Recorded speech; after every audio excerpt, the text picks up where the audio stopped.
In January 2023, Lindsay Clancy, a labor and delivery nurse and mother of 3, was accused of killing her 3 young children inside their Duxbury, Massachusetts home before attempting to take her own life.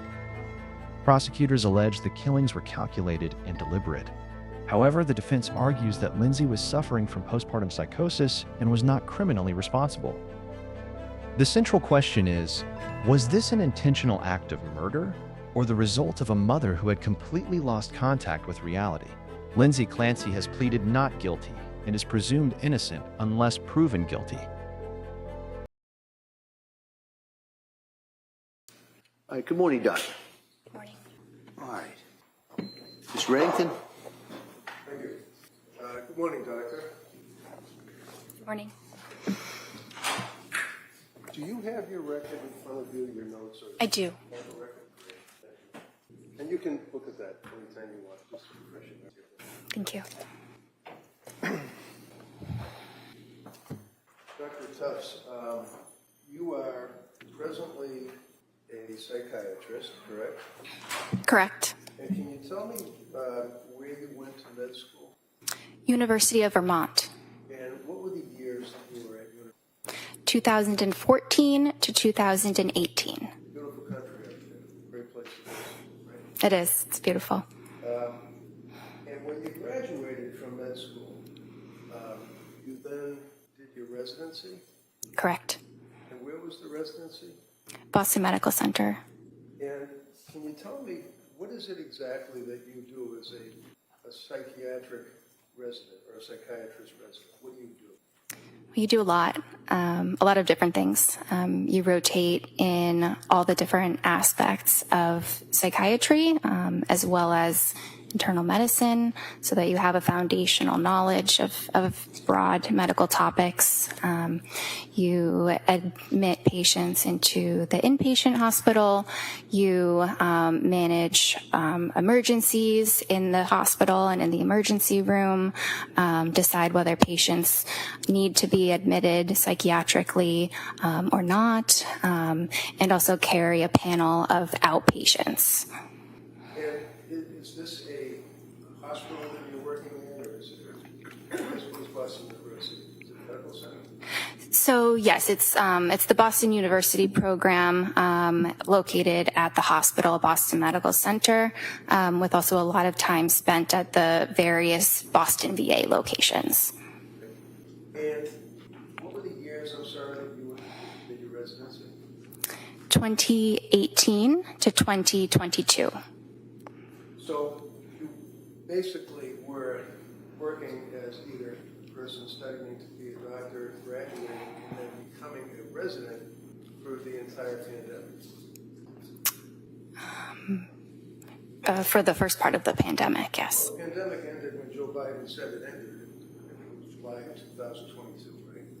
I'm not sure exactly when he said that. Would you agree with me that when the pandemic started, around 2019, when you began your residency, 2020, 21, 22, it was a large portion, if you will, of the pandemic time frame? Yes. All right. And we all had to walk around with masks and have no contact with people and make sure you have 6-foot radius before you touch anybody, all of that, right? Yes. How did that impact your residency? Well, I still went into the hospital most of the time, wearing the proper protective equipment, but I absolutely still provided the necessary medical care that was needed. And some of the outpatient experiences were done via telemedicine. Telemedicine? Yes. That's like a television, like a Zoom or something? It's Zoom or something similar. Did you touch people, shake their hand, give them a hug, anything like that while you were working in your residency during the pandemic? Sometimes, not, you know, I think everybody had to keep their distance at certain times. I began my program before the pandemic, so of course there was a lot more handshaking and things like that then. You can't really keep your distance, though, when you're working as a labor and delivery nurse with a woman who's having a baby directly in front of you, can you? I imagine not. So when you finished, you graduate from a residency, or is it like you get a certificate or something? Yes, there is a certificate for completing it. And then, at that point, you are now a licensed doctor? Is that how it works? Well, you're actually a licensed doctor the entire time that you're in residency. But upon the completion of that, you can obtain a full, unrestricted Massachusetts license and also become board certified. And the board certification, for example, you have a board certification in general psychiatry, is that correct? Yes, sir. And when was it that you got that certification? When was it? Yes. It was September 12th, 2022. When was it that you actually started working as a physician, as a psychiatrist? I started working as a physician and as a psychiatrist during the residency training program, but I started practicing completely independently at Astor Mental Health in August of 2022. August of 2022. Yes. Now, prior to working with or at Astor, is that ASTOR or ER? ASTER, like the flower. And what is Astor? What is it, like a group of doctors? Is it a medical center? What is it? It is a outpatient practice that is owned by a psychiatrist. It has a number of psychiatrists as well as therapists. And where is it located? Is it a brick and mortar type place where you have offices? Yes, the original offices were in Braintree, Massachusetts, and now there's an office in Peabody as well. Your office, where do you work? So at the time I saw the patient, I was working in the Braintree office. I currently work in Peabody. Where, I'm sorry? Currently in Peabody, Massachusetts. So when you start working at Astor, obviously like anybody else, you submit a resume, an application, and perhaps even hire you. It's a fairly lengthy process and a number of interviews with different staff at the practice, and some recommendations, letters of reference, verification of credentials, all of that. But yes, it can be comparable to another profession in that process. Now, in August of 22, when you, congratulations, obviously you were hired by Astor, how many women had you treated in your residency that were postpartum? With postpartum depression? Or just in the postpartum period? How many women that were in the postpartum period did you treat prior to August of 22? Many. It's hard to give an exact number, but I did have specific training in that population. In that population. And where did you have the training in that population? At Boston Medical Center. And can you tell us in that 2-year period approximately how many women that were in the postpartum period that you treated as a resident? Okay, so it's really hard to give an exact number, but if I had to say, at least 50. So in the 2-year period, you treated 50 people in the residency that had postpartum. And can you tell me, what is postpartum? What does that mean? Well, I just want to address that it was a 4-year period, not a 2-year period. Oh, I'm sorry. Okay. So And sorry, what was your question? Hold on. You saw 50 people in a 4-year period that had postpartum. In other words, they had been after having the baby, right? Possibly, yeah, more or less. I saw a number of other patients. I saw much more than 50, but yes. So after you had your residency and after you were hired by Astor, is that when you began in August of 22 your practice as a practicing psychiatrist? Yes. And when was it that you actually got your DEA license that authorizes you to prescribe medication to citizens? So during residency, I had a DEA license, but it was affiliated with the with Boston Medical Center. And then when I started at Astor, I had my own DEA number. I don't know exactly when, maybe sometime around August. So August of 22, you start working at Astor, August of 22, you got your DEA license individually that authorized you to prescribe medication, correct? Yes. And it was when that you saw Lindsay Clancy? I believe our first visit was September 15th, Of, 2022. so you were practicing as a psychiatrist for a little more than a month. I was practicing independently with my full credentials for about a month, but the training is just immense that goes on before that. Absolutely, it must be. But that's a residency that you're talking about, right? Yes. And you know, in a residency, I mean, all I know is Grey's Anatomy, but I mean, you're working under a doctor, the doctors are supervising you, and they tell you what to do, and then you report to them, correct? They don't really tell you what to do. They're there as a resource if you need additional support. But I followed many of my own patients. I was the only person in the room with them. And, my notes were signed off by an attending physician, and that attending was available for any support I needed. So, in August of 22, when you started working at Astor, you actually filled out a form for your advertising. Is that correct? I believe that was handled by other people at the practice. And who would that be? Well, we have non-clinical staff that handle the administrative matters. Okay, but you're a doctor, and you're out there to the public. You're advertising yourself and your services to the public. Is that fair? I believe yes. I'm not directing the marketing of our office, but yes. Okay, never mind your office. I'm talking about you. You had an ad that was on the computer that if somebody wanted to reach out to a doctor, they could see your ad amongst many others, right? Well, I don't think there was an ad. I think we have a website that had some information about myself. Okay.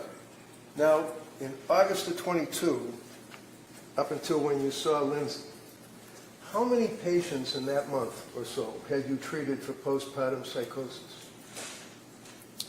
How many patients in a month up until that Yeah, month? I'm asking you about when you started working in August of 22 for Astor, and you are now on your own as an employee. How many patients had you treated before you saw Lindsay Clancy for postpartum psychosis? Well, in the span of 1 month, I would say none because it's a very rare disorder. Okay. But it exists, doesn't it? Absolutely. And one of the things would be the voices that people hear, right? That is a symptom of psychosis. Absolutely. And that's legitimate, isn't it? It is a legitimate diagnosis. Absolutely. Not the diagnosis. People that have postpartum psychosis hear voices, do they not? Many do. The disorder can manifest differently in different people, but yes, many people do hear voices. How about postpartum depression? How many people in that month or so before you met Lindsay did you treat for postpartum depression? In the span of 1 month, it's really hard to pinpoint that. Maybe a couple. Maybe a couple? And do you recall how long you treated them for? Again, it's hard to really pin down the individuals in a short span of time. Can you tell the jury what you put in your ad or in the Astor website that you indicated that described you? I don't recall. Well, one of the things you did is that you said that you basically were a specialist in postpartum, people that have postpartum psychiatry. You indicated that on your website, didn't you? Are you able to read the actual document? I don't remember exactly the wording. Well, you've been working now for how many Yeah. years now? 3 since you saw Lindsay? Or more? Almost 4, yes. You haven't changed your ad on the website, have you? I have not personally, no. And you've read it probably a bunch of times, right? I've read it a couple of times, but I don't spend a lot of time on my website. Okay. Do you recall that you indicated that you were specializing in any particular aspect So of psychiatry? Yes, it probably includes a special interest in women's health, in perinatal psychiatry, in trauma-related disorders, anxiety, and there may be some other things that were mentioned. Yeah, like women that have babies and they're suffering from postpartum depression, right? Absolutely. You advertise that after a month in working for Asta, right? That's listed as one of my interests, definitely. And again, forgive me, how many women did you treat for postpartum depression in that month and a half before you met Lindsay? I don't know, maybe a couple. But I've treated many of them in the residency, which was just immediately before. So when a person needs to see a psychiatrist, generally they're not well. Is that fair? Some are not well. It really can vary. So when someone comes to see a psychiatrist like you, it's because they need help, right? Yes. And when they come to you because they need help, for example, with Lindsay Clancy, she came to you because of your ad, right? Or your website for Asta, what you said about yourself. I don't know exactly how she found us. Well, do you know why she came to see you? I'm not sure exactly. Friday, we spent a long period of time going through your initial or the initial intake that she had to fill out. Is that correct? You recall that? Yes, we did. And the district attorney kept asking you, and this is in September, is it September 12th? Is that when that form was filled out? I believe she completed the form on the 12th. The appointment was on the 15th. So what does a person do? Do they call you or do they talk to somebody in administration? How do you get the form to fill out? Yes, our administration handles that. And what do they do? How does that happen? They send them the documents, probably by email, and the patient fills them out. Actually, it might be all within the portal that we use. Within the portal? The patient portal, yes. Okay, and that means that you go online and you can access Asta Mental Health, and then all these little drop-down boxes would come up? Something like that. Are you aware? Is it something like that, or are you aware of what it does? So because I don't handle the scheduling and the sending of forms, I don't know exactly what it looks like. Well, this is the form that you're giving a person that needs help because they're possibly mentally ill. Is that right? Yes, and what's important is that I review the forms and we go through them in the appointment. Absolutely. Yes. Now, understand that your records, Exhibit 219, I believe, the jury will have access to the Tufts records. Okay, you're aware of that, right? You know it's an exhibit.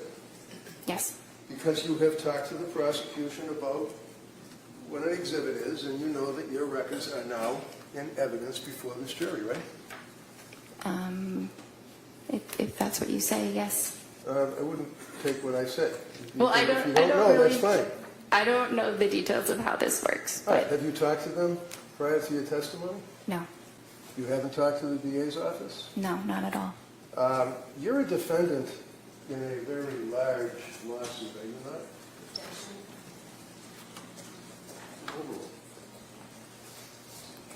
Yes.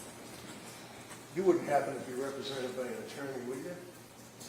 I am. And the fact that you have an attorney is your right under the Constitution. It doesn't mean that you're guilty of anything, right? Right. Okay. And you know that the outcome of this case is very, very major to the outcome of your lawsuit. Is that right? I don't actually know that. So you understand that if, in fact, it's determined that you advertised as an expert in postpartum and in postpartum psychiatry, and you had a month experience plus a residency, would you consider that to be negligent or misrepresentation? I do not believe that I have been negligent. Do you understand what misrepresentation means? Yes. With a month under your belt plus your residency, do you really want this jury to believe that you were an expert? Can you advertise that? I don't think that's exactly the wording that I used. I think I said that it was an interest of mine. You were what? No, go ahead. Good, you answer that. I just think the wording was that it's an interest of mine. I don't believe I called myself an expert.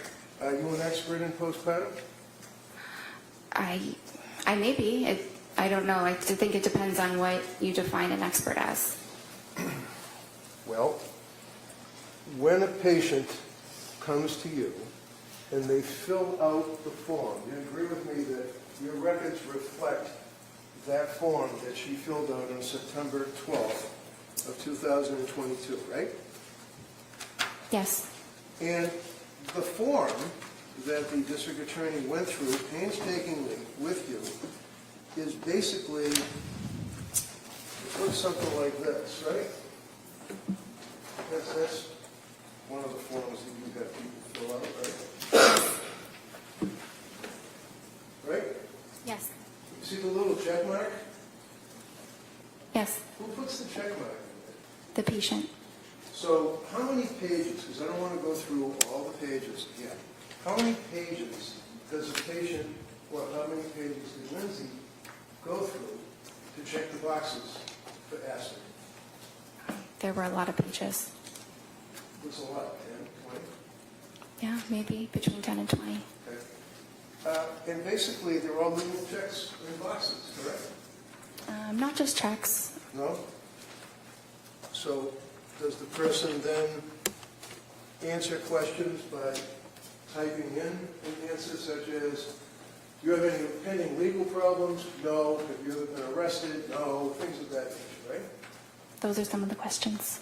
And the questions also, do they ask the patient what medications they were on Yes. before seeing you? Yes. And Lindsay told you that she was on SSRIs in the past, right? Yes. And SSRI means what? A selective serotonin reuptake inhibitor. And that's pretty powerful stuff, isn't it? It's an effective treatment for depression and anxiety. Well, it affects the serotonin levels in the brain, doesn't it? Yes. It rewires the brain, doesn't it? It doesn't rewire the brain. It increases the serotonin, and many individuals with depression have low levels of serotonin. So Lindsay told you that she had been prescribed an SSRI when she was in nursing school. Is that right? Yes. What was the SSRI? Prozac. And how long was she on the Prozac? I'm not sure. Never asked. I probably asked. Probably asked. Isn't it true? Don't you guys have a saying that if it's not written, it didn't happen? You take copious notes, do you not?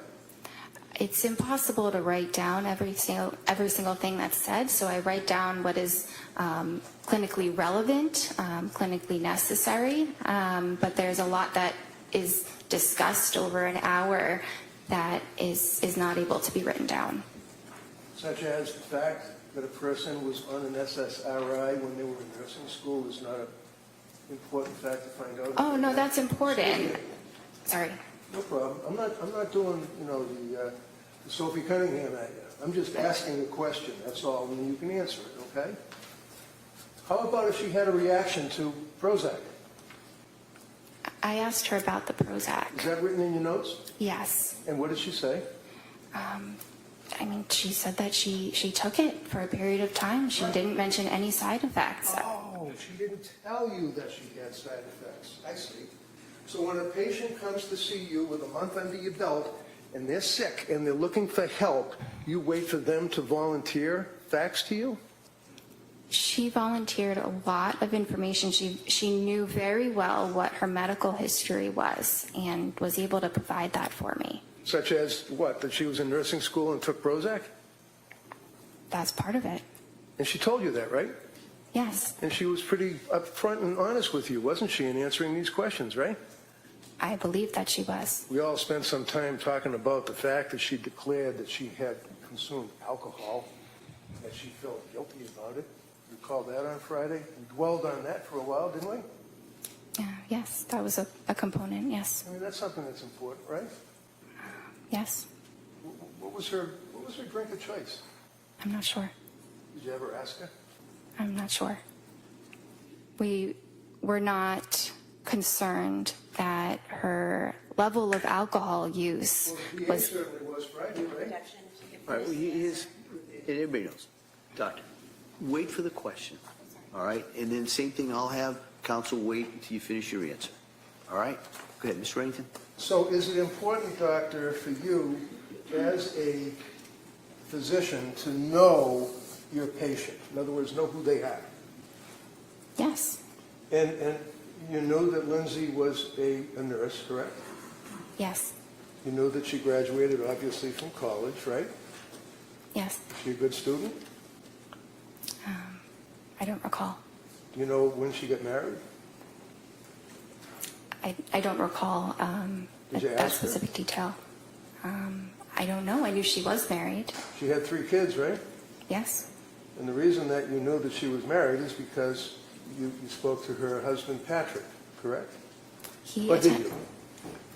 Sorry? Or did you? He attended one of the appointments, and I spoke with him on that date. Ah. And did you say, hi, how are you, and give him a handshake when you came in your office? It was telemedicine. It was what? Telemedicine. Telemedicine. Is it fair to say that after, 14, you said to the jury, 14 appointments that you had with Lindsay during that period from September till January?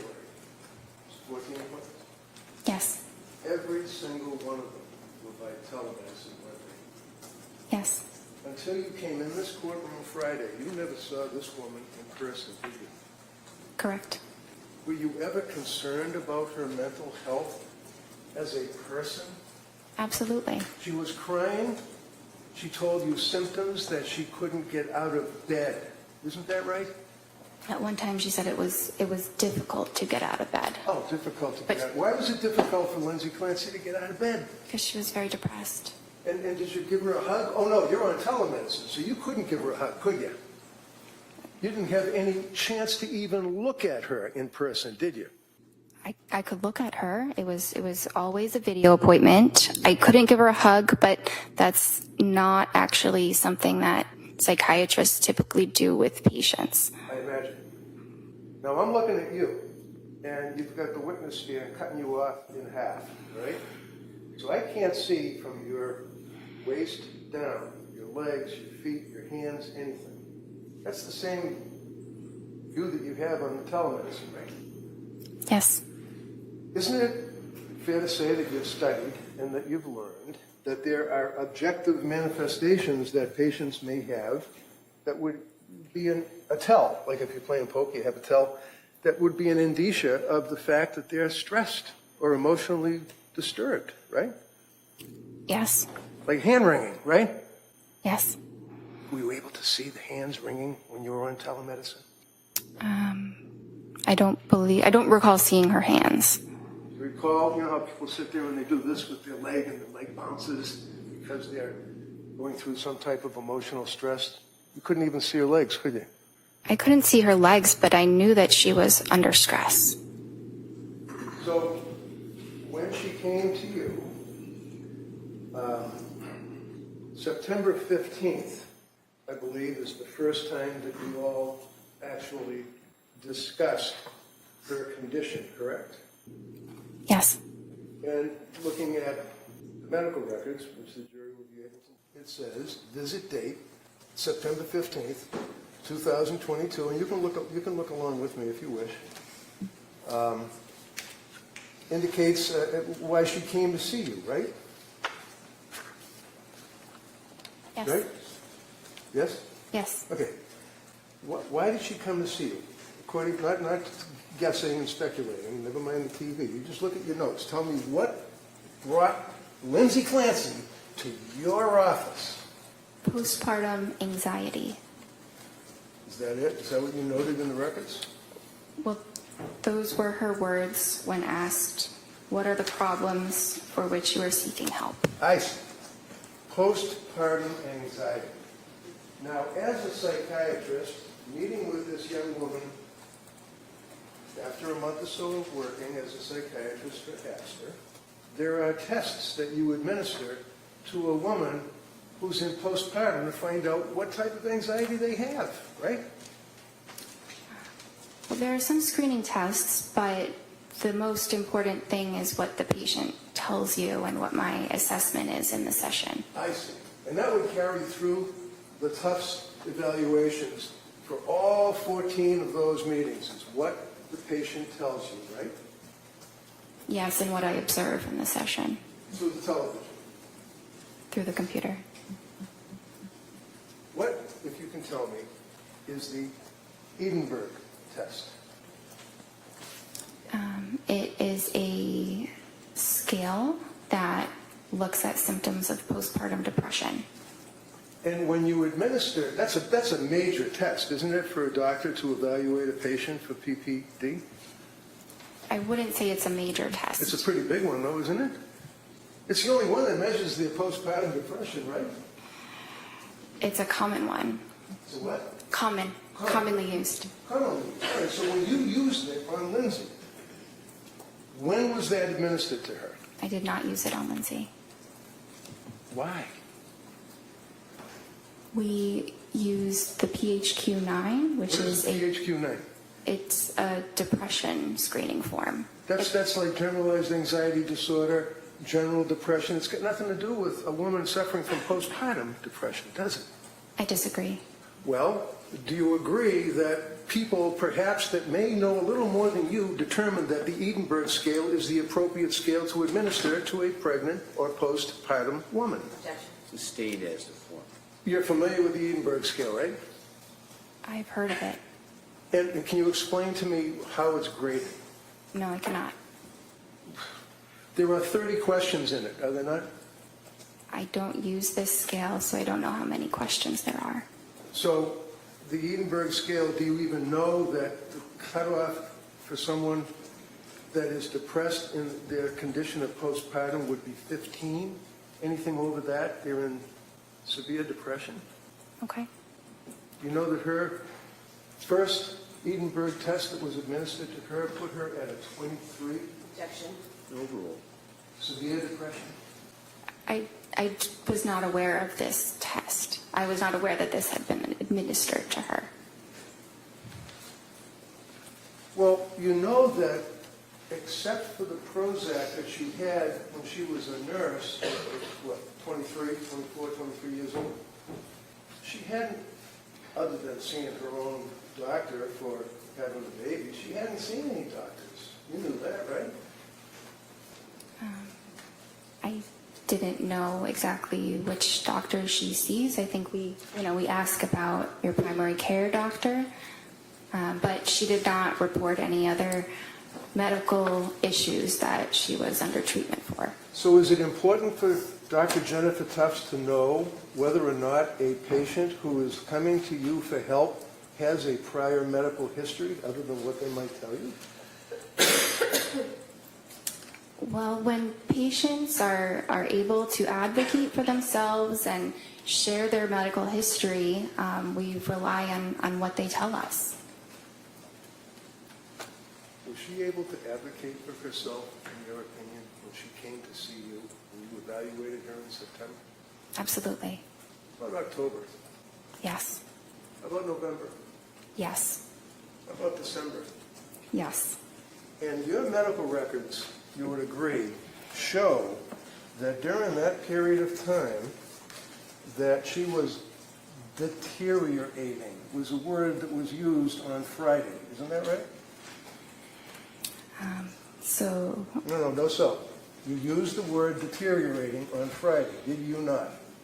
she was a little bit worse at certain appointments, and the deteriorating word, which is not my word choice, is what is in the note because I had to select that. Because why? You have some kind of a program that you have to check the box and you have to bring down the drop box? You can't take a pen and write something down about a patient? There are certain parts of the note where I can write whatever I feel is necessary, but that specific aspect of the note is a button where you have to click one of 3 choices. So when the jury's going through your medical records, one of the things that they're going to see is that when you meet with the patient, you have a form that you fill out where it says, if you feel like you're going to harm yourself or somebody else, make sure you go to the emergency room, right? Yes. If you have any urges to harm yourself or others, go to the nearest emergency room. That's in every single time that you meet with a patient, right? Yes. And it indicates that if there's any, call this prevention and crisis hotline. If you feel that you're in crisis, you may text home to a particular number anytime. It's a phone number that patients in crisis can call and speak to a trained counselor. Now, a psychiatrist, you'd agree with me, is not a counselor, that's for sure, right? Well, a psychiatrist has training in therapy as well as in medicine. Did you give Lindsay Clancy any therapy? There was some therapy incorporated in our sessions, Like but what? we did. Like what? Sorry. Providing emotional support, listening to her. Hold on, no, please. Finish her answer. Hold on, everybody. She can. You ask the question, we're going to let her finish, and then you can follow up with any questions you want. Go ahead, Doc. Anything else you want to say? So her sessions were largely focused on the medication management, but there was an aspect of therapy including those items. Okay, and the sessions were for what, 17 minutes? No, How long were they? 25 to 30 minutes. So 25 to 30 minutes on the television, and were you face the TV screen with her for the full 25 minutes? Yes. And that's not noted in your records. It says 17 minutes in all your records, doesn't it? So if you look closely, it says the therapy component was for 17 minutes. It doesn't say the entire duration is 17 minutes. So what do you do when you're trying to give therapy as a psychiatrist to a patient that came to see you? What do you do? What do you do for therapy? It depends on the person. Well, how about Lindsay Clancy? What did you do for therapy with her? I listened to her. I listened to her concerns and provided support. I tried to provide her with hope that eventually things would improve. So you listened to her concerns, and you'd agree with me that her concerns were, for example, that she actually was unable to sleep. It's one of her concerns, right? She was having a lot of difficulty with sleep. On the September 15th meeting, you indicate that her mood was okay, but her affect was anxious, and you called it incongruent. What does that mean?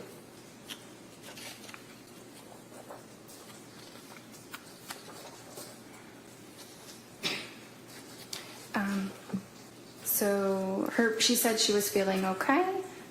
She appeared anxious, and she also stated that she was anxious. So one of the things that you talked about Friday is when a patient presents with an incongruent something or other, I don't remember, appearance perhaps, that would mean that they're saying, I'm okay, but they don't look like they're okay, right? Well, it could. I don't think her affect and her mood were really that incongruent at that time. I think that she didn't appear terribly depressed. I didn't say she was terribly depressed in that initial visit, but she said she was anxious and she appeared anxious. That's pretty congruent. Okay. So did you put in the report that she was congruent or incongruent? So that is not an option for me to indicate in that section, but So- it was congruent. You're like a robot. You can't take a pen and write something down, you have to do the drop box and the X's on the computer?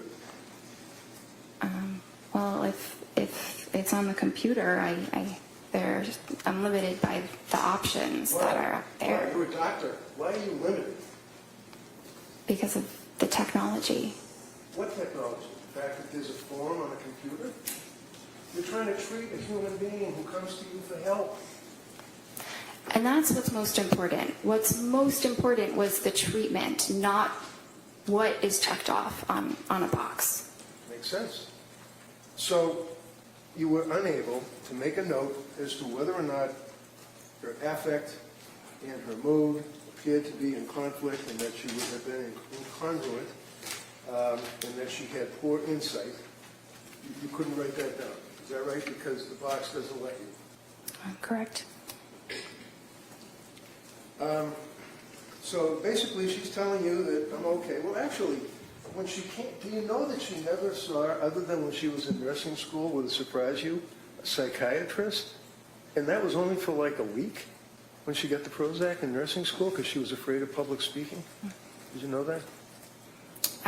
I was aware that she did not have a significant past psychiatric history. I was aware of that.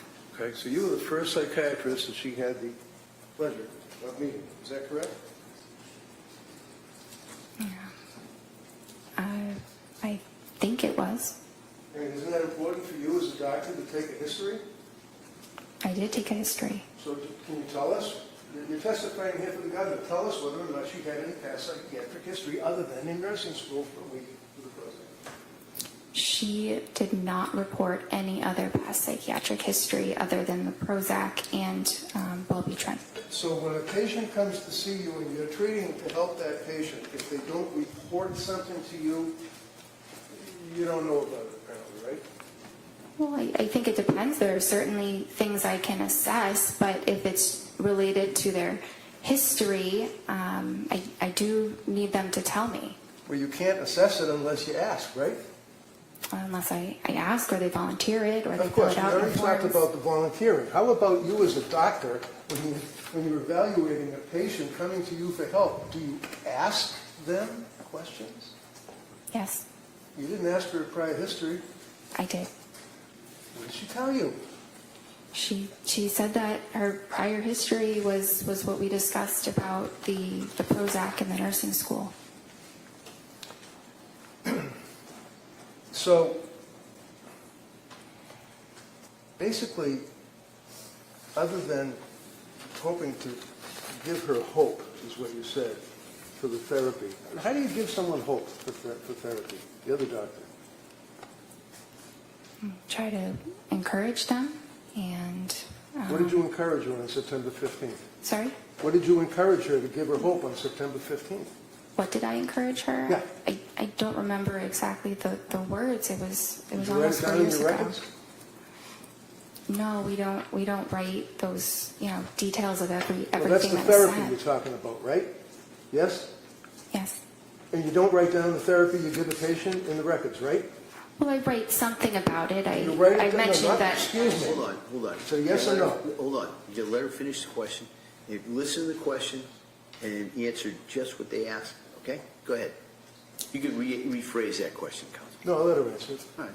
I mentioned that I provided supportive therapy. What is supportive therapy? It's listening to the patient's concerns and providing emotional support and validation. So emotional support and validation, all sounds good. Here's a young woman who was what, 20, 29, 30 years old, came to see you? Yes. And came to see you for help, right? Yes. Told you she couldn't sleep and she was anxious, correct? Yes. You know that she was postpartum, correct? Yes. You know that as a patient who was postpartum. By the way, what is your opinion of the period of postpartum wherein one could have postpartum depression or, more importantly, postpartum psychosis? What's the time frame? It's typically 1 year. So she was well within that time frame, correct? Yes.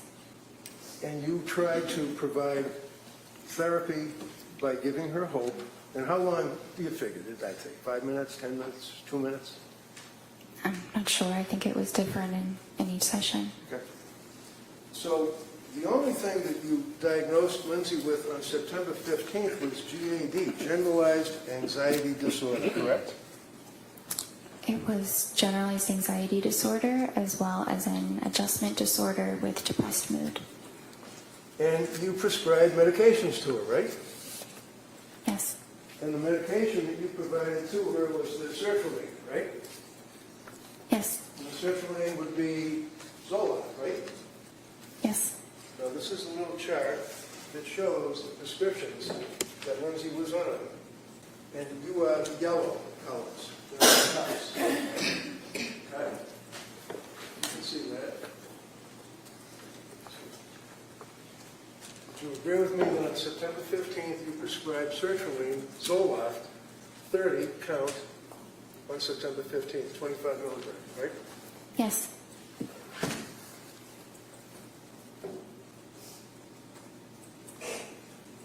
Have you ever read the website for sertraline?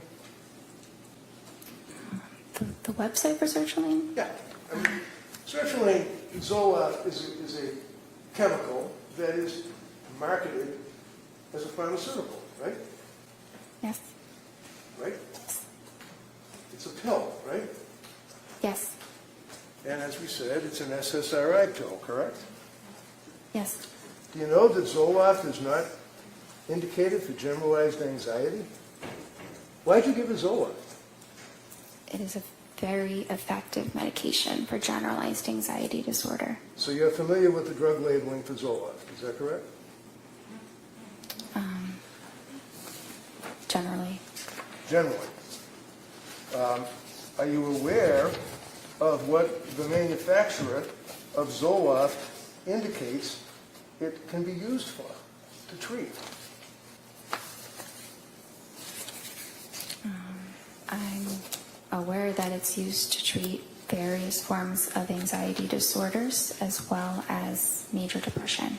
So when Lindsay came to see you, you know that she had stopped breastfeeding her son, right? Not at the time of the first appointment. When did she stop breastfeeding? In October? Something around then. You know that she had little or no psychiatric history other than seeing you, correct? And the Prozac, yes. You know that, in fact, that she had stopped drinking whatever it was that she was drinking, because you never asked, right? I was not concerned about her level of drinking. Well, it's in your form, right? That was at the intake, but You know that she wasn't drinking when you were meeting with her, correct? yeah, that's what she told me. Okay, and you believe what she told you, right? Yes. So when she sees you, she's not on any psychiatric, antitropics, or whatever they're called, medications, correct? She wasn't on any medication. Correct. And she had stopped drinking anything, whatever it may have been, right? I'm not sure when she completely stopped drinking, but yes. You don't know when she started, when she stopped, what she drank, do you? Well, I was not concerned that she was an alcoholic. That's a yes or no. Did you have any idea? Because we spent a long time on Friday talking about her guilt and having that she drank alcohol. You don't know what she drank, when she started, when she stopped, do you? I know some details about her alcohol use, but it was overall minimal. What were the details then? Tell me what the details were. There was that one little box that was checked off. What other details were there? That she drank 1 to 2 times a week, 1 to 2 servings 5 times a week. And you don't know where, what it was? You have no idea, right? I think she had mentioned at some point that it was calming. It was something that was helpful. Calming. Calming. Okay, calming. So it was numbing. It was like trying to numb something, I guess, right? That's one way of saying it. I mean, I imagine you've treated veterans that have post-traumatic stress disorder, right? Yes. And would you agree with me that many times when people have an anxiety disorder or PTSD, whatever the case may be, they try to numb their feelings? Is that fair? Sometimes they do. And sometimes they use alcohol, right? Sometimes they do. But we don't know what alcohol, so we don't even know if it was a beer, do we? I didn't think that was relevant for her. So, with all of that, with that information, you then prescribed Zoloft to her, correct? Yes. You went over the side effects of Zoloft, sertraline, I imagine, with her, right? Yes. Did you tell her that one of the known side effects is suicidal thoughts and actions and ideation? Well, that's specifically in children, so I don't think I mentioned that because it wasn't relevant. Not really. Suicidal ideation and homicidal ideation. There's a black box warning on Zoloft, along with other SSRIs, right? Under Yes age, or no?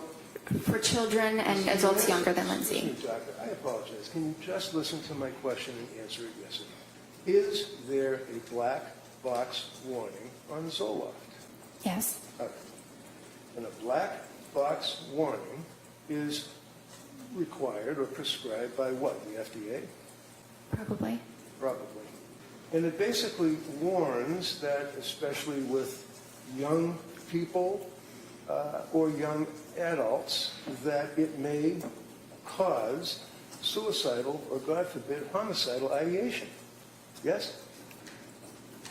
Yes. And you're aware that, in fact, the FDA has determined that that goes up possibly to a 23, 24, 25-year-old. You know that, right? I think 24 is 24. what they Yeah, said. I'll give you 24. It's possible, is it not, that the SSRIs that get into a person's brain affect a person that's 3 or 4 years older than the FDA cutoff with suicidal ideation or homicidal ideation? It's possible?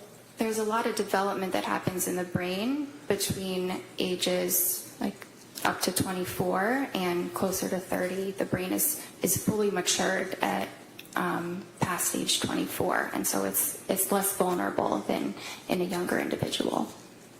So with 24, you're suggesting as a cutoff, are you suggesting to the jury that a drug that increases the risk of suicide in a 24-year-old patient cannot increase the risk of a 29 or a 30-year-old patient? Just a little bit. I don't believe there's evidence that it causes that at all in individuals over 24. So, as a psychiatrist who had the ability to issue these types of medications to patients and citizens, what research did you do on Zoloft and suicidal ideation, homicidal ideation? I was taught extensively about SSRIs and suicidal ideation in my training. Right? In Vermont, in Boston, yes. Okay, so in Vermont was when you get your medical degree, right? Yes. And in Boston would be when you were a resident, right? Yes. And then you had board certification on general psychiatry, right? Yes. You can have a certification on the subspecialty, right? There are certain subspecialties, yes. Right, and some of the subspecialties deal with postpartum or women that are pregnant and have babies and have psychiatric symptomology. There's no board certification for perinatal or reproductive psychiatry. Well, there are plenty of classes that are recognized as, for example, at Harvard Medical School, there's an annual class or symposium, if you will, for postpartum. Have you ever been to that? No, sir. What have you done to research or to improve your education? I understand you went to med school and that you were a resident. What programs, continuing education, symposiums have you attended since you got the ability to prescribe these medicines to people? I have not attended a symposium. Have you attended anything? I have not, but I have done a lot of reading on my own, of research and guidelines about this area in psychiatry. Did you tell Lindsay when you were going, because one of the things that you guys are always concerned about is what's called informed consent, right? Yes. And what is informed consent? What does that mean? It In a means medical sense, not just like out in the street or something. explaining to a patient the risks and benefits of treatment and possible alternatives, and making sure that the patient understands what you're saying. Now, when you were going over the symptomology, or when you were going over the side effects of Zoloft, one of the side effects of Zoloft is, and I quote, severe trouble sleeping, right? Yes. Did you tell her that? Well, insomnia is listed as a side effect. No. You already said yes, you know it. Did you tell her that Zoloft has a side effect of giving the patient severe trouble sleeping? That's all. So I didn't use the word severe because it typically doesn't cause severe trouble sleeping, but I thought you were referring to when she told me that she did have severe trouble sleeping, and that was true. That's what she told you, right? That she had severe trouble sleeping, right? She told me, yes. And you know that one of the side effects of Zoloft is, let's say, trouble sleeping. You know that, right? Yes. Your answer is yes? The jury has to be able to hear you. Yes. And why would you prescribe Zoloft to a young woman who's postpartum, who's coming to you with anxiety, who's telling you she can't sleep, she's got all of these symptoms, and you prescribe a medication that would have a side effect of trouble sleeping? So individuals have very varied responses to medications. Some have no side effects, some have one or two. It's impossible to predict, but Zoloft is a top choice, a first-line medication for her. Says who? Says it's the general consensus Well, know among about the psychiatrists. lawsuits Hold on, against Zoloft, right? again, we can't have both of you talking at the same time. So let her finish her answer, and then I'll give you plenty of time to follow up any questions regarding her answer. So, you finish your answer on that? There's extensive research supporting the use of sertraline in this instance, and the general consensus among psychiatrists is that it's a first-line safe medication for individuals, including postpartum women. How about the kids that shoot other kids in high schools and the lawsuits that come out of that against Zoloft? Did you read about them? Overrule. Sorry? You didn't hear me?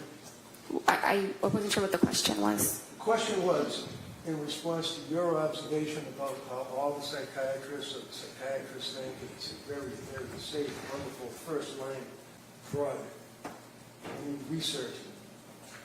How about the kids that kill other kids in schools with the lawsuits that arise out of the use of SSRIs? Have you ever researched that?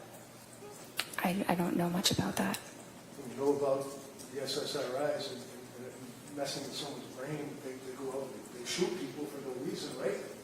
I'm not aware that that's linked to SSRIs. So you didn't really talk to her about increased risk of suicide, and 24-year-olds are down because she's 4 or 5 years older than that. You didn't talk to her about the trouble sleeping that can be a side effect, but you described that there's other drugs that you could have given her that would be perfectly safe and calming and allow someone with no psychiatric history to sleep better, right? Not necessarily. Okay, so you prescribed her with the Zoloft. It was 25 milligrams, right? Yes. And when you prescribed her with the Zoloft, 25 milligrams, was that increased up to 0.05 milligrams, or did you increase it at some point? The instructions were to increase it to 50 after 1 week. After 1 week. Yes. And you expected that she would listen to your instructions, right? Yes. And she did, right? She waited about a month, but then yes, she did. Why did she wait a month? I think it took her some time to decide whether that was truly what she wanted to do. Right, she was afraid of the drugs, wasn't she? She was afraid of side effects. And she didn't want to take the pills, did she? She eventually did want to take the pills because she wanted to feel better. A month later, right? Yes. So you prescribe the Zoloft, SSRI, and then you tell her after a week to increase it, and she doesn't take that medication for a month, correct? Correct. And then she did take the medication, right? Yes. And did you meet with her or talk to her before she actually started to implement that particular regimen? I had met with her beforehand, but I was not aware of when she made the decision to go ahead and take it. So you met her on the 15th of September, right? Yes. When was the next time you met her? Can I check? Sure, of course, absolutely. You can look at anything you want. September 28th. And on September 28th, did you discuss with her the fact that she was afraid to take the Zoloft? Yes. And did you recommend that she do that? Well, she said that she was feeling better at that point and wasn't It's a sure. real easy question. When you Sorry? talked with her, did you recommend that she increase or take the Zoloft? At that visit, I don't think that I did. Okay. So when did she actually take the Zoloft?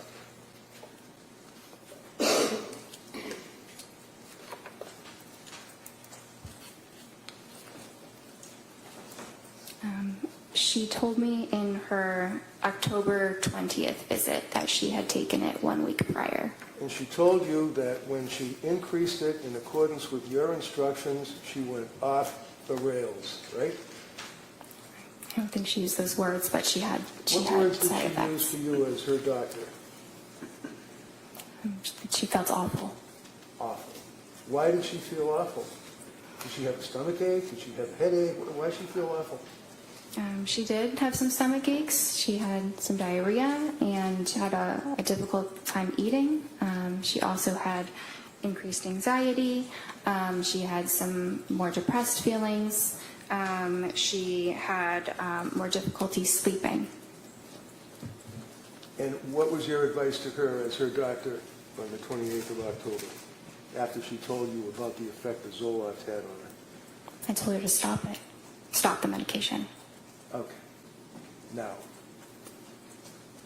Zoloft being an SSRI, and a patient that is taking the Zoloft, and 0.05, we spent Friday afternoon going over the drugs, and 0.05 milligrams is the lowest dose, and all that.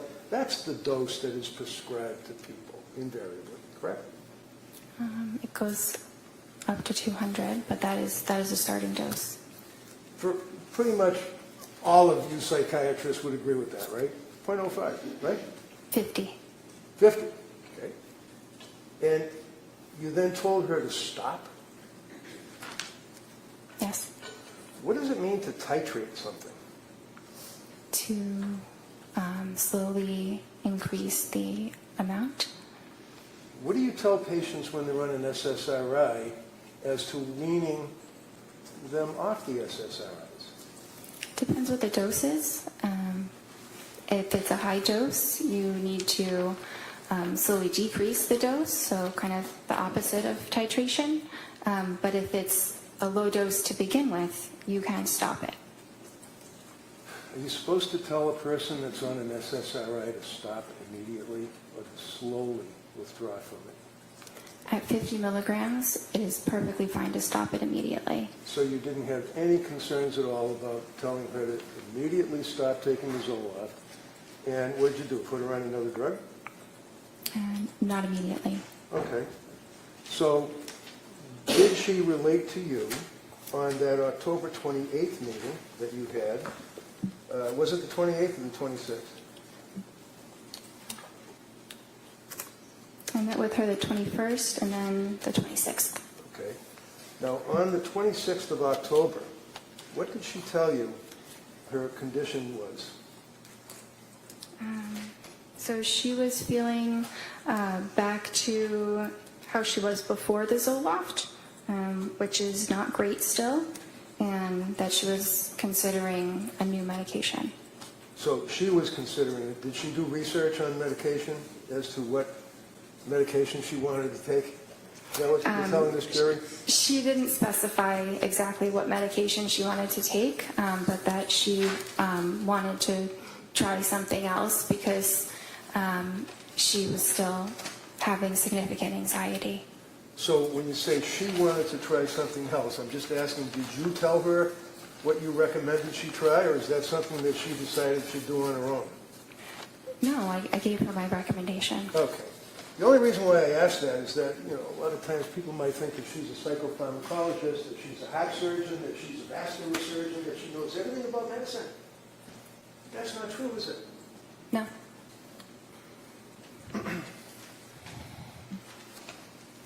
Would you agree with me that prior to telling her to stop the Zoloft, that one of the concerns that you had is that Zoloft affects anxiety and affects sleep, and you hope that it treats the underlying anxiety by balancing brain chemistry and increasing serotonin, right? Yes. Is that fair?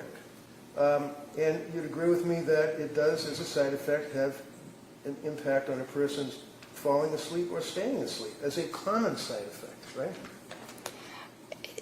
It can happen. It doesn't happen to everyone, but it certainly happens to some. But it is temporary. That's the important distinction. Is that there are many side effects that disappear entirely, and then the medicine is quite helpful for those certain conditions. What's that? Yes. She had problems sleeping, didn't she? Yes. Even after the Zoloft, right? Yes.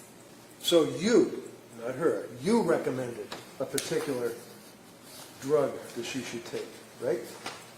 Yes.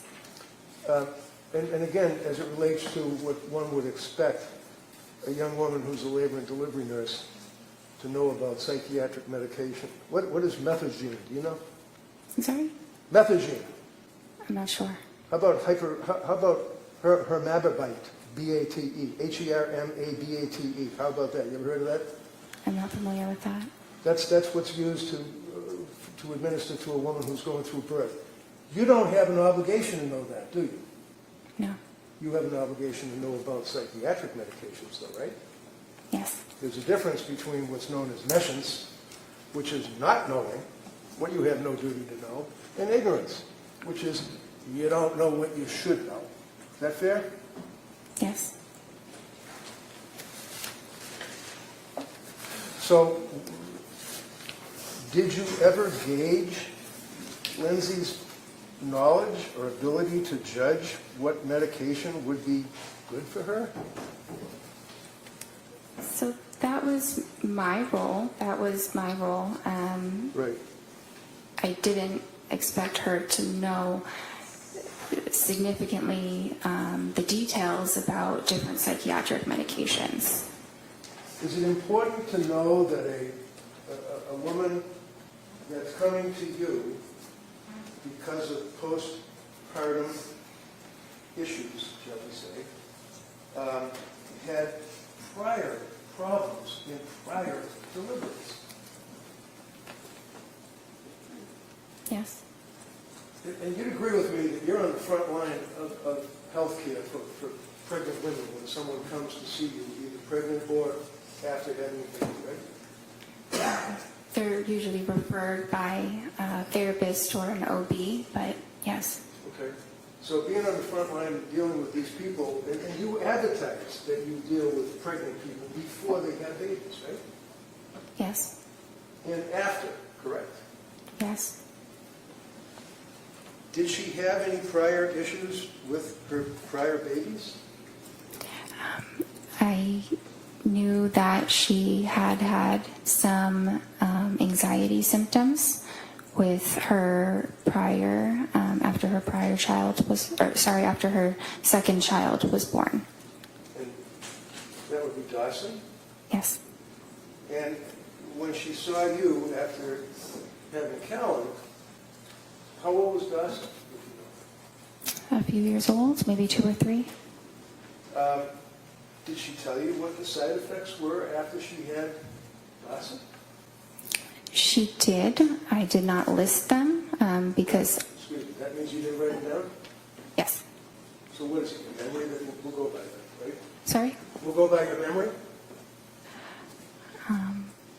Go by my memory about what? I don't recall exactly which side effects she said, but I I recall that they were some of the very common ones, the ones that are temporary. Hold on. You're telling this jury that you don't recall what the side effects were that she told you, but your memory is that they were general, common? Is that what you're saying? Yes, because if they were anything else, I would have documented it. Well, how about she took Zoloft? Did she take Zoloft, SSRI, after having Dawson? I think she took it for about a week. You think? Or she did? She did. So isn't that something that would be indicative of the fact that there was some psychiatric issues after she had her second child? Yes, but she did not describe them as being severe. Well, as a psychiatrist, can you ask her whether or not they're severe, or do you just wait for them to tell you? Based on her description, they did not sound severe. Tell me about bipolar. What's bipolar? Bipolar is a mood disorder that has both depressive episodes as well as episodes of mania. And is it your understanding that if a person has a difficult birth and in fact has some psychiatric attributes as a result of that difficult birth, that you should not prescribe SSRIs to that person because they could be bipolar? Having a difficult birth does not, it's not a contraindication to an SSRI. So after she had her second child, she took Zoloft, and you did not detail any side effects, and you don't remember any side effects. Do you agree that Lindsay had, at this point, a history of mental problems during postpartum? She had a history of anxiety postpartum. Anxiety to the point that she was prescribed an SSRI? Yes. And she also had mental problems when she came to see you, right? Yes. So she had mental problems after she had the second child, mental problems after she had the third child, correct? Yes. And you'd agree with me that this is not easy stuff for somebody to be talking about. People get embarrassed in our society if they had mental problems, don't they? Some do. She did, didn't she? I'm not sure. So, not documenting any of the side effects, did you think it would be important to document the side effects of the drug before you prescribed Zoloft a second time? She's telling you that she had, you don't know, but she had side effects with Zoloft. Was it important for you to document the second time that you're giving her Zoloft? I did not feel that it was necessary to document the specific side effects. So if someone comes to you as a person who is in postpartum and is all the symptomology that she had related to you, that if she told you that she was on Zoloft after her second child and had side effects, you don't think it's important to document the side effects, number one, right? It depends what the side effects are. Which we don't know because you didn't write them down, you don't remember it. I would have written them down if No, they not were. what you would have done. What did you do? No, overrule. Go ahead. I would have written them down if What did you do? I wrote that she had side effects. What are they? I'm not sure. And then you prescribed Zoloft again, didn't you, in 2022? Yes. Do you recall in the period of September of 22, October of 22, into November of 22, that she used the word overwhelmed, told you that she was overwhelmed? Is that correct? Sorry, which visit are we looking at? Well, the period of time, September, October, November, did she use the terminology that she was overwhelmed? Yes. Okay. And when you were treating her, you didn't think that she was just merely overwhelmed with 3 children. You knew she was really struggling, didn't you? I did. And it was at that point that you diagnosed her with a psychiatric condition, and you prescribed psychiatric meds. Isn't that right? I prescribed psychiatric medications, yes. So when you prescribed the Zoloft and told her to increase it, she told you that she was having all these difficulties. You told her to stop. Did you give her therapy when you saw her? Yes. What did you do? I think that I Again, provided I reassurance. apologize, but not what you think. I want to know what you did. And that's why you write stuff down. So take your time and look at your notes. What did you do with this young woman for therapy? On which day? On what? Which day are we talking about When specifically? she came to you and told you that she was overwhelmed, and you diagnosed her with a mental illness and prescribed a psychiatric condition for psychiatric meds, what therapy did you give her? Because you told us that when you're on the television, you still give them therapy too, right? I do. What did you do? Well, I'm having trouble identifying exactly when she said the words overwhelmed. So it's hard to pinpoint exactly what I said in a span of, a number of different visits. Did you indicate that there's information on the website that if a person has an emergency that they should do something? I did, and I advised her the same.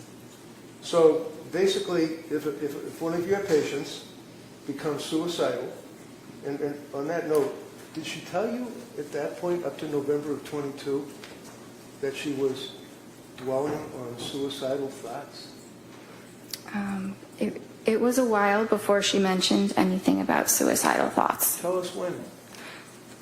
I might need to look through the records to right see ahead. when she first did.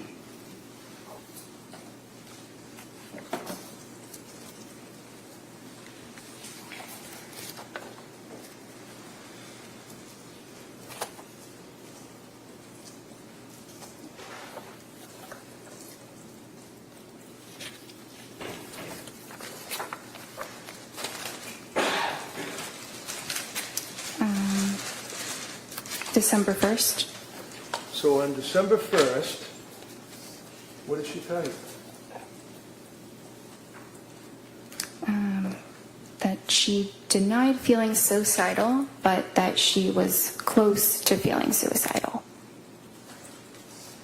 That's kind of like being a fisherman out in the ocean who's worried about the possibility of a storm and is thinking about the storm and is dwelling on the storm, almost in fear of the storm, right? Objection. No rule. Isn't it? I guess. So when she tells you that she's, and I don't want to put words in your mouth, what did she say? She's having suicidal thoughts, or what did she say? All close to it? She denied having suicidal thoughts, but felt that she was getting close to it. Okay. So she was dwelling on it or thinking about it, right? Is that fair? She was fearful of eventually having those kinds of thoughts. To kill herself. Yes. And how frequently were the thoughts? I'm not sure exactly how frequent they were. Did you ask her? It's Sorry? very likely that I did ask her the frequency. Would that be in your medical records? I mean, you see some patients, you have some patients other than Lindsay Clancy at that point, right? Yes. And you document when a patient, my God, when a patient comes in and tells you that she's in postpartum distress and she's close to having suicide thoughts to kill herself, that's important, isn't it? It's important that I am aware that she's having these thoughts, What thoughts? that she is fearful she could become suicidal. And she told you, I imagine, or you asked, how frequently these thoughts were. I don't have it documented how frequently they were, but that is a question that I usually ask when we're talking about suicidal When we're thoughts. usually testifying on a murder case, we usually have facts that we can tell a jury, not speculation. Objection. Yeah. Sustained. Did she tell you when you asked about suicidal thoughts? Yes. What did she tell you? If you don't know, tell us. No, I I know, sorry, but it's what I said before, that that she denied having them, and she wasn't having them. We were meeting, but she felt close to it, close to having those thoughts. Okay. So would you agree with me that many times patients, especially psychiatric patients, may minimize their symptomology? Patients sometimes do. And sometimes when a woman has just had a child and has other little kids at home, they're worried about the government taking kids away from them, because you're a mandated reporter, aren't you? This is the overall. You're a mandated reporter, aren't you? I am. And if she told you, I'm having suicidal thoughts, I'm close to it, homicidal thoughts, you'd report that, wouldn't you? Not necessarily. I think it really depends on the context, but having suicidal thoughts alone is not a reportable condition. All right. So basically, we know that she was close to having suicidal thoughts to kill herself, whatever that means. We don't know how frequently she was having them. Yeah? Today, I don't know how frequently, but at that point, I believe I did know how frequently they were. Okay. So as a result of that, you then gave her therapy, I imagine, right? Through the television. Yes. And what therapy did you give her in November of 22? I gave her supportive psychotherapy. And what does that mean? It sounds great. What do you do? It's listening to the patient and providing. Sorry? Listening to the patient, like when they say they're having... Hold on. Sustain. Next question. So... You can finish the answer. Right. Next question. Thank you, Judge.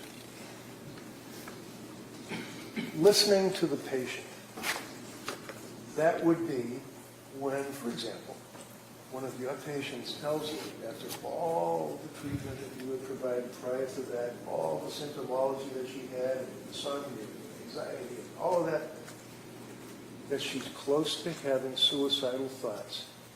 That would, I imagine, impact on you. Yes. So what did you do with this psychotherapy? So I provided emotional support and validation and What does that mean, validation? encouragement. What does that mean? Something like, I understand this is a very difficult time. It really, it varies on the individual. Sure. How about Lindsay? I don't remember the exact therapeutic words that I used. Okay. How long did you give the therapy? Validation and all that stuff? I don't remember exactly the duration. Be about 10 minutes? Maybe. Through the television, right? Through the computer. So, as we pointed out, you tell the people that come to see you, when I say you, I mean collectively Astor Medical, that you would expect that if a person is in crisis, as you guys say, or is suicidal, that they would have to go to a computer or their cell phone, right? They would have to punch in your office, right?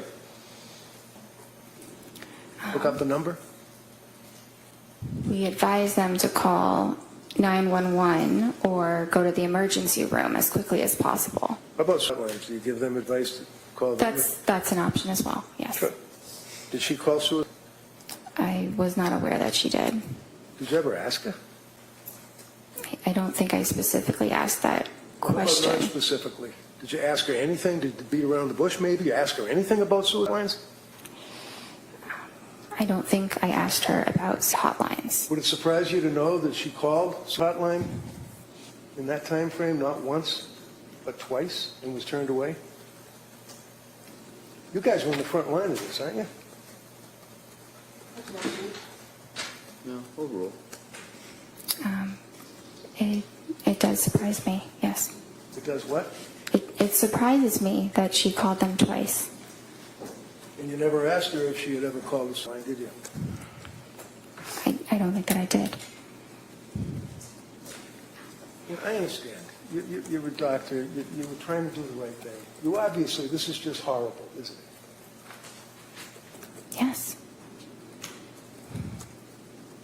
She continued on with her treatment with you, correct? Yes.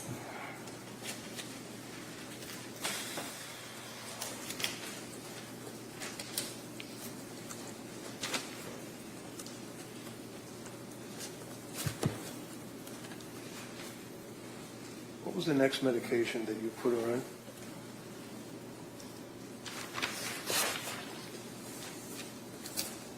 Let's say we're up to, I guess it would be the October 26th date. Is that right? October 26th. Is that when you prescribed Ativan?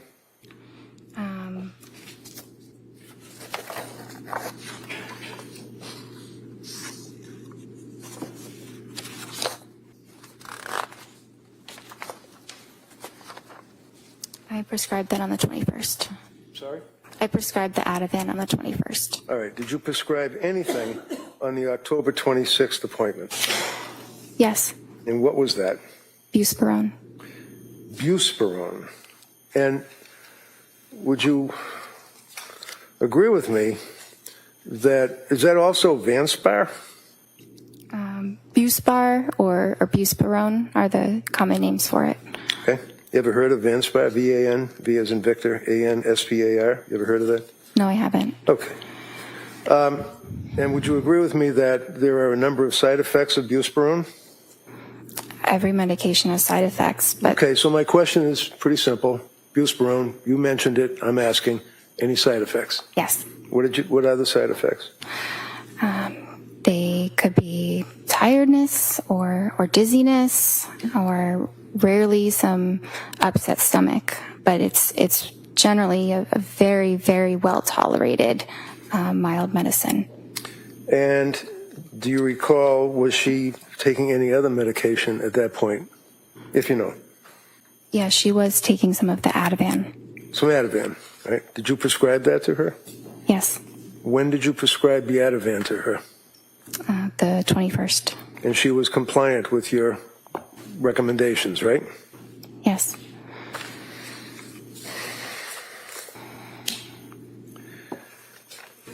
Was she also reporting to you that she was taking Benadryl, like over-the-counter stuff? It was being used as needed, yes. So that's PRN, on the records, PRN or whatever, you take it as required, right? Yes. And she reported to you that she was taking Benadryl, right? She reported that, yes. And you didn't document how much she was taking, right? It's only available as one dose over the counter. Okay. Did she re-up the dose over the counter? Do you know? She didn't tell me that she did. Did you ask her? I don't remember asking her about if she increased it. I think she was just taking one of them. You think? Did you know that Ativan and Benadryl are contraindicated, that they can have a serious impact to the central nervous system and depressant effects? Yes, but can I explain that when they say depressant? Excuse me. The answer is yes, right? Is the answer yes? Yeah, if the answer is yes, if that's the question, the Commonwealth may be able to ask you further questions if you'd like. Well, I can't say yes to that entire statement. All right. Next Did question. you discuss anything about Benadryl combined with Ativan on October 26th? I don't recall.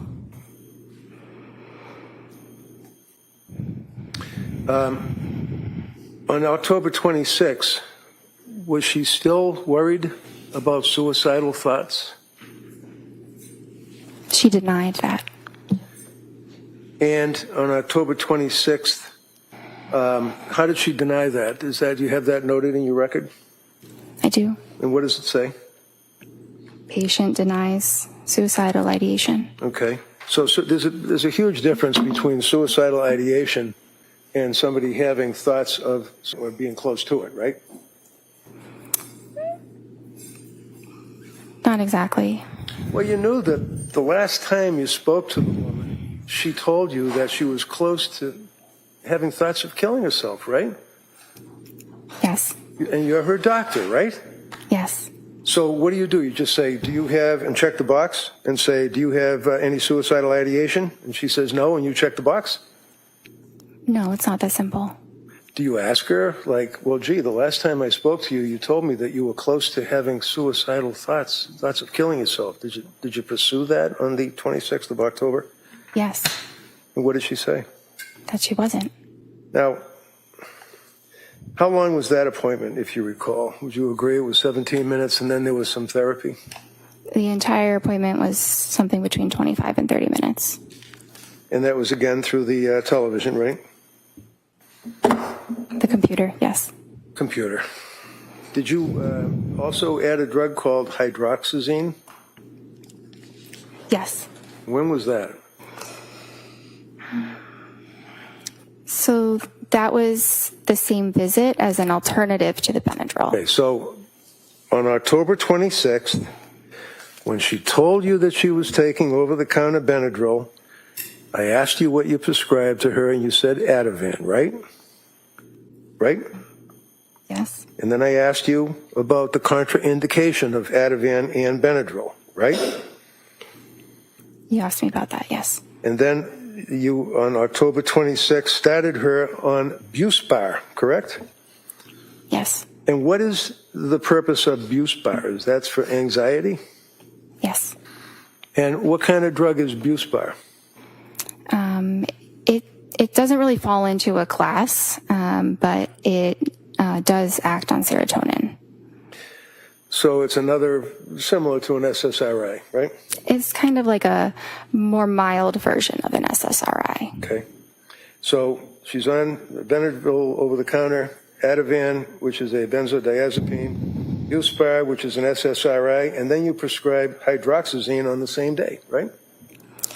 They weren't all to be taken at the same time. What's hydroxyzine? Hydroxyzine is an antihistamine. Okay. Is that over-the-counter, or is that, can you just buy that over-the-counter, or do you have to go to the back where the pharmacist is? You have to go to the pharmacist. Okay. And as far as you're concerned, she was taking the medications as she was required, right? That's what I was told. I'm sorry? Yes, that's what I was told. Did you, by her? Yes. And did you at any time tell her that she should keep a diary of her medications and keep a diary of any side effects that she has? I didn't instruct her to do that.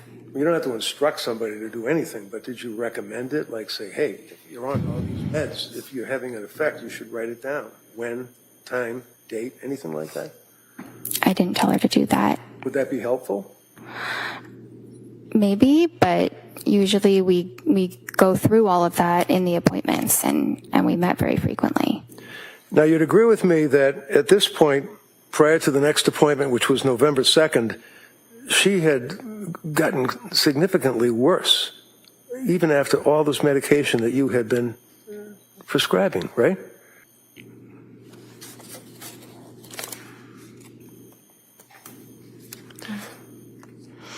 Did you make a note that she was telling you that she had depression and that she was crying, had more anxiety, insomnia had increased, brain fog, and worrying about suicide? In the couple weeks after starting those medicines, I don't recall that the symptoms were significantly exacerbated.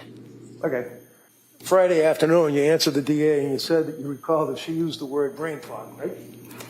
She used that at some point. I don't recall when. Okay. What is brain fog? It's a very subjective feeling that someone might have where maybe it's hard to think of a word that you're trying to think of, or maybe it feels like maybe you're thinking of things a little bit more slowly than you normally would. And how often was she dwelling on?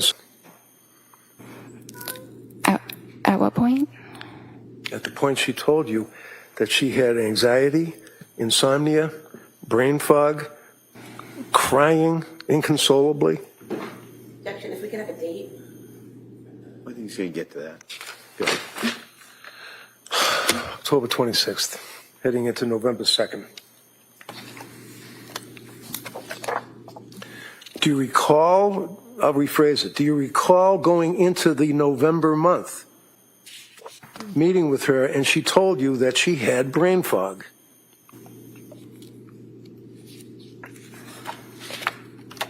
It was mentioned at some point. I Okay. don't see that on the 26th specifically. All right, so let's talk about brain fog. Did you ask her what that meant? Because when you say subjective, that means that's her interpretation. That's in her head. She's telling you, right? Yes. As opposed to objective, which would be what people in general would think, right? Yes. So when she's telling you, in addition to the anxiety, in addition to the crying, in addition to the stress that she was undergoing, she was worrying about suicide. She talked about brain fog. So you must have asked her, what does that mean? Subjectively, what does that mean? Subjectively means in the patient's, own opinion. That's what their experience is. Okay, so she's the one that's inside her head, right? Yes. So what were the symptoms? What is it? When a patient tells you that they have brain fog, is that something you would consider as being a potential side effect of the medications that you would put her on? It depends. On what?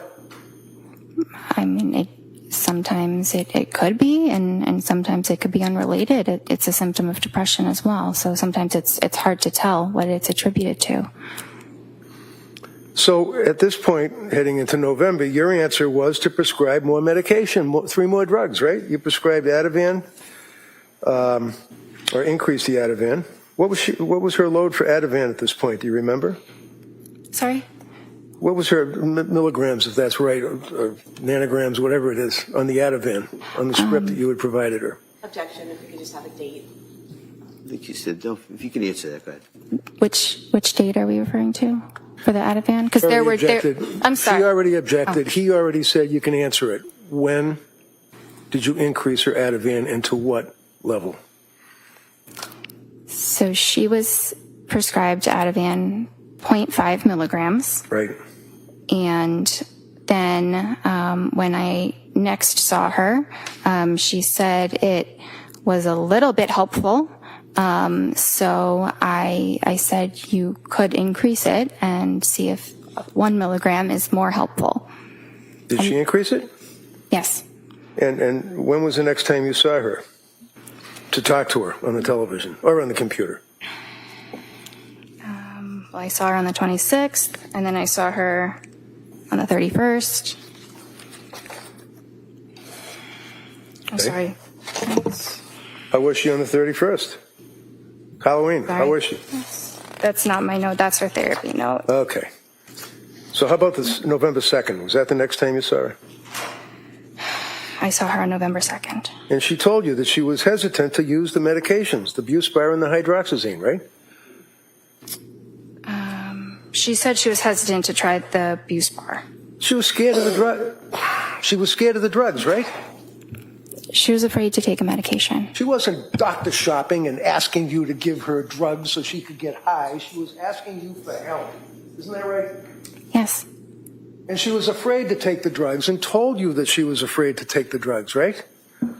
She told me she was afraid to take the Buspirone. Did you advise her or counsel her or give her therapy about that? Validations? Yes. And what did you tell her? Well, I advised her of, the risks. What were the risks? Well, the risks of the medicine, like we had said, sedation or dizziness. Okay. How about interfering with sleep? Buspirone doesn't usually interfere with sleep. Not usually. Did you ask her about any thoughts of suicide or being close to having thoughts of suicide? Yes. Did she indicate to you that she had any thoughts of suicide at all? Not at that date. Did she use those words, or is that a box that you checked off? I don't remember her exact words, but we talked about, thoughts of hurting yourself. Right. And there's a distinction between, in your records and the notation, between suicidal ideation and I quote, worrying about, thinking about Would you agree with that? Yes. And what did she mean when she told you, as her doctor, that she was worrying about, thinking about? You mean in the prior appointment? I'm talking about a woman that's sitting in front of you on your television or your computer telling you that she was worried about thinking about suicide. Well, on the second, she didn't say that. Okay. When was the next time that she told you that she was worried about or thinking about or suicidal ideation?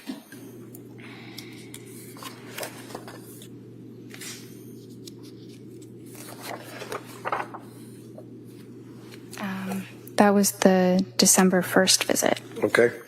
So go back to the November 2nd visit. Would you agree with me that she, after you talked with her for that period, however long it was, that you then brought up 4 medications to her, recommending that they might be safer, and I quote, safer alternatives?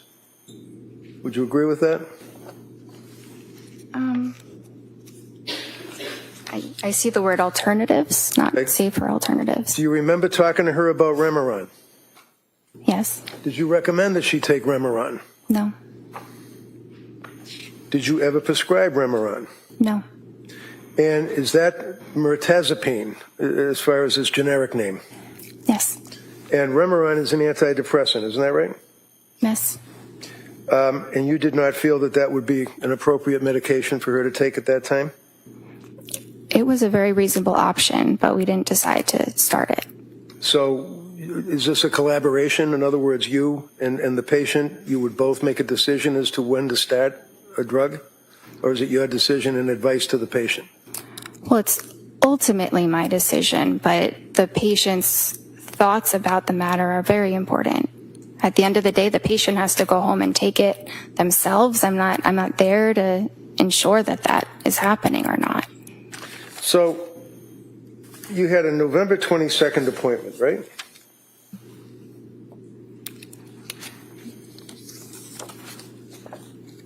Yes. And it was at that time that she told you that she had been to see South Shore Perinatal Clinic, right? Yes. And did she tell you why she was seeing someone from the South Shore Perinatal Clinic?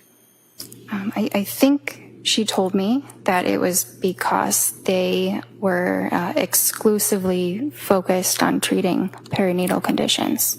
Yeah, but so were you, right? Not exclusively. I'm a general I psychiatrist. see. And did she mention the name of any doctor or nurse practitioner that she was seeing at the South Shore Perinatal Clinic? Yes. Who'd she mention? I think she said something about Julie. Paul? Yes. Okay. And a woman by the name of Nurse Gelada? I heard her name a little bit later, but Okay. yes. Did she advise that, in fact, by script, she was using Ativan and Benadryl, and you told her to taper off the Ativan at that appointment, right? Had she tapered off the Ativan? I think I had told her I gave her a prescribed taper prior to that appointment. What does that mean? What does that mean, you gave her a prescribed taper? So I told her that she should reduce her dose by 0.25 milligrams every 2 weeks until the medication was stopped. Did she do that? I mean, I don't believe that she completely stopped it, no. No? You don't believe, or she didn't? Well, Trying to give the jury facts. Yeah, she said she was taking Ativan, so no, she didn't completely stop it. Had she tapered? I'm not sure how much she had reduced the dose because I wasn't prescribing it again. Right. So, did you know that she had been, or had she been, to any emergency wards between that period of time that you last saw her and when you were seeing her on this meeting? I know she went to the ER, but I think it was after that. Okay, which ER did she go to, do you know? I think she went to Mass General Do you know why she went to the ER? because of depression. So, Was she treated at the ER? Did they make any, to your knowledge, as her doctor, make any recommendations? I'm not sure what they told her, but they ultimately Go ahead. Discharged her. They didn't admit her. Go ahead. Sorry. That's all right. Was she put on any medication? Not from the ER. When you looked at the records from South Shore Perinatal Clinic, what did they indicate about suicidal ideation, worrying about suicide, close to suicide, anything? I didn't have access to those records. You're going to keep your voice up so everybody can hear you. You what? I did not have access to those records None. because we're a completely separate clinic. Seriously? Objection. She's visiting with you as a patient and you can't access her medical records? Is what you're telling this jury? I did not have access to them, no. Could she have signed a release, a HIPAA form? Yes, she could have. And you could have got the records, Yes. but you didn't. I did not feel like it was necessary because she provided all the relevant information about her treatment there. How do you know? She's got mental disease and she's seeing you and she's on all this cocktail of drugs. How do you know that she is an accurate historian at this point in her life? It felt very accurate when she was able to recall the names of the medicines, doses of the medicines, specific days. She provided a lot of incredibly detailed information. So it showed me she was capable of doing that. So when you talked to her husband, Pat, how many times did you talk to her husband, Pat? I think The guy was living with her. I think it was once. And he came to your office, right? No, he didn't. He got on the television or the computer screen, right? Yes. And when was that?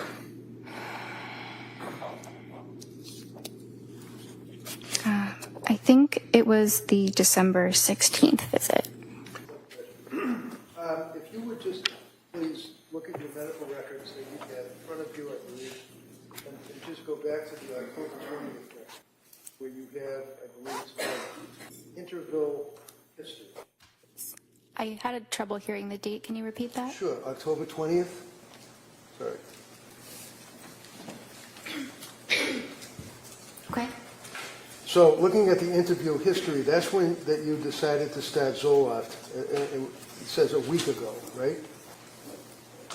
That's when the patient started it, yes. Okay. And she then increased the dose, and it says last night, right? Yes. And what was she telling you on the computer screen when you were talking to her? What did she say about increasing the dose of the Zoloft? That she felt awful. She couldn't sleep. Had insomnia, which became worse when she increased the dose. She didn't want to eat. She was having diarrhea. Food felt really unappealing. She was more depressed on it. Crying all day yesterday, which is not normal for her. She had some mental fog and was terrified to start something new. Did she also tell you about her anxiety level? Anxiety was really bad even before med. Now hard to differentiate. Overnight racing thoughts, paranoid of getting suicidal thoughts, something bad happening, doesn't want to be alone. That must have given you concern that you had a pretty sick patient on your hands at that point, right? I was concerned, yes. So you gave her some therapy, did you? I gave her some therapy in conjunction with discussing all of her symptoms and assessing her and managing the medication. Okay, and again, I apologize. You have to keep your voice up so people can hear you way down here. So when you say you were talking about the symptoms, and what did you do? Just talk about the same thing that we've just gone over, the symptoms? There were a number of them to discuss in more detail. That's the summary of them. Okay. So did she discuss it in detail? Yes. Did she tell you that her symptomology at this point on October 20th was so bad that she had to have her mother come and stay with her? Her mom was coming to provide support, yes. She wasn't coming to provide support. She was coming to stay with them, to live with them, wasn't she? Yes, I don't know for how long, but yes. Did you bother to ask her? Why is her mother having to stay with them? Because she needed some help. Do you know how long her mother stayed with her? I don't. Do you know that she ended up sleeping in the basement? I don't. Do you know that she ended up sleeping with her mother? I don't. So you decided that you'd stop the Zoloft and you would monitor closely, right? Yes. What does that mean, you'd monitor closely? Well, I saw her the next day, so that's monitoring, an example of Okay. monitoring closely. So this would be on October 21st that you saw her the next day, is that correct? Yes. Now, on the 20th, you made reference to the fact that you also recommended that she try fish oil and things of that nature, natural remedies. Yes. You also wanted to look into what's called Zulresso, Z-U-L-R-E-S-S-O. Yes. What's Zulresso? It is a treatment for postpartum depression. And when you say that you were looking into it, what did you do? Did you find out if it was available and if she could participate in the program? I did some digging online to see where it is done and how to do it. I hadn't officially recommended it, so I had not started that for her. It's not really an easy medicine that I can just start because. What? I'm sorry. Sorry, it's not a medication I can start on my own. It is it's infused through an IV in a hospital, so it's a bit difficult to coordinate. It's a 60-hour infusion, right? It's a long infusion. That sounds right. And it's about 2.5 days of infusion, and it has to be under hospital circumstance, and the only hospital around here is in Rhode Island, right? Yes. And did you ever recommend that she do that? It was something to consider. I couldn't make the official recommendation because Why? that's not something I prescribe. Why? Because you can't pick that up at the pharmacy. Well, no, obviously you have to go to a hospital setting and basically have an infusion through your veins for 60 hours or 2.5 days, but why didn't you look into it or recommend that she do that? Well, I did look into it. So what happened? She ended up actually going to a partial hospitalization program at the hospital that does it. I don't believe the program was completed, but she went. And I advised her to discuss it with them because they have access to that medicine. I don't have access to it. Of course not. Is this Women and Infants Hospital in Rhode Island that you're talking about? Yes. So when you looked at the medical records for the Women and Infants Hospital, did they make reference to your inquiry for Zulresso? I never received records from Women and Infants. Did you ever look at them or even online? Online? Yeah, like online, like you do when you talk to patients. No, I never had access to them. Why? It's similar to South Shore. It's a completely separate hospital that I don't have access to. I don't work there. Well, of course you don't work there, but you're a doctor and you're treating a patient who's got medical records that you could access through a HIPAA release, right? Yes. Why didn't you do that? Well, she didn't ultimately end up having any treatment there, so it didn't seem necessary. She didn't end up having any treatment there, so it didn't seem necessary. You can't just walk into that place and say, hey, I'd like some Zulresso, can you? I don't exactly know how it works.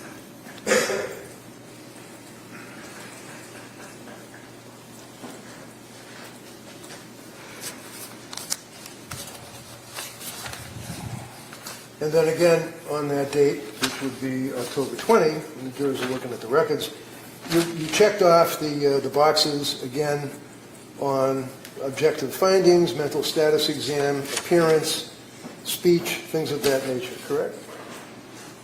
Yes.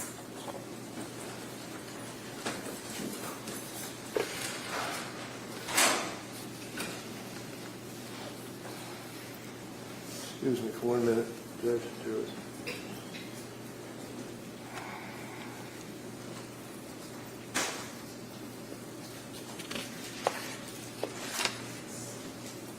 So when she was telling you on that date that she was in quoting your records, paranoid of getting suicidal thoughts and something bad happening, doesn't want to be alone, what did she mean by that?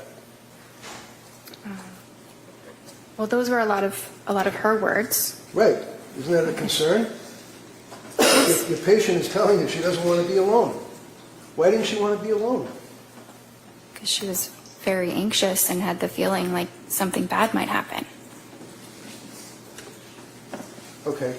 Did her mother ultimately and dad come to stay with them? Yes. How long did they stay with them? I don't know. When you talked to the mother and the father, did you say to them, what is she doing? How does she appear? Is she in bed all day? What did they tell you? They never called my office, so I never spoke with them. They never called your office? They never called me or sent a message, so I did not have communication with them. So that's their fault, but they didn't call you, the doctor, I guess, right? Sustained. Next question. So, do you think maybe it would be reasonable if you're the doctor and you're investigating your patient's symptomology that you might, when you know that the parents are staying with her, that you would make a phone call yourself? It's not typical when you have an adult who is able to advocate for themselves to speak with their parents. So while she is telling you about her symptomology and tearfulness and crying and unable to get up and anxiety and the medications and the mental illness that she had, you felt that she could advocate for herself? Yes. Okay, on the television, on the computer. Yes. The next time you saw her was on October 26th, is that correct? And you can pull up your record. Yes. Now, and if you look again at the interval history where you put down what's going on in the patient's life that time, this is when she indicated that she's back to where she felt that she was before Zoloft, which was not great, and that you guys were considering a new medication. Is that right? Yes. And then you started her on Ativan, as we talked about, right? Yes. And then you started her on the buspirone, right? Well, she had already been started on the Ativan, and then we added the buspirone. So my question was, you started her on buspirone, right? Yes. Okay. And also you added hydroxyline as needed, right? Yes. And you continued the Ativan, correct? Yes. Did you discuss side effects with her at that point? Yes. Did you also discuss starting Remeron or pregabalin? Yes. What did you tell her about Remeron and pregabalin? I don't think I went into any detail about those medicines, just that those might be things to consider in the future. And then you saw her on October 31st, right?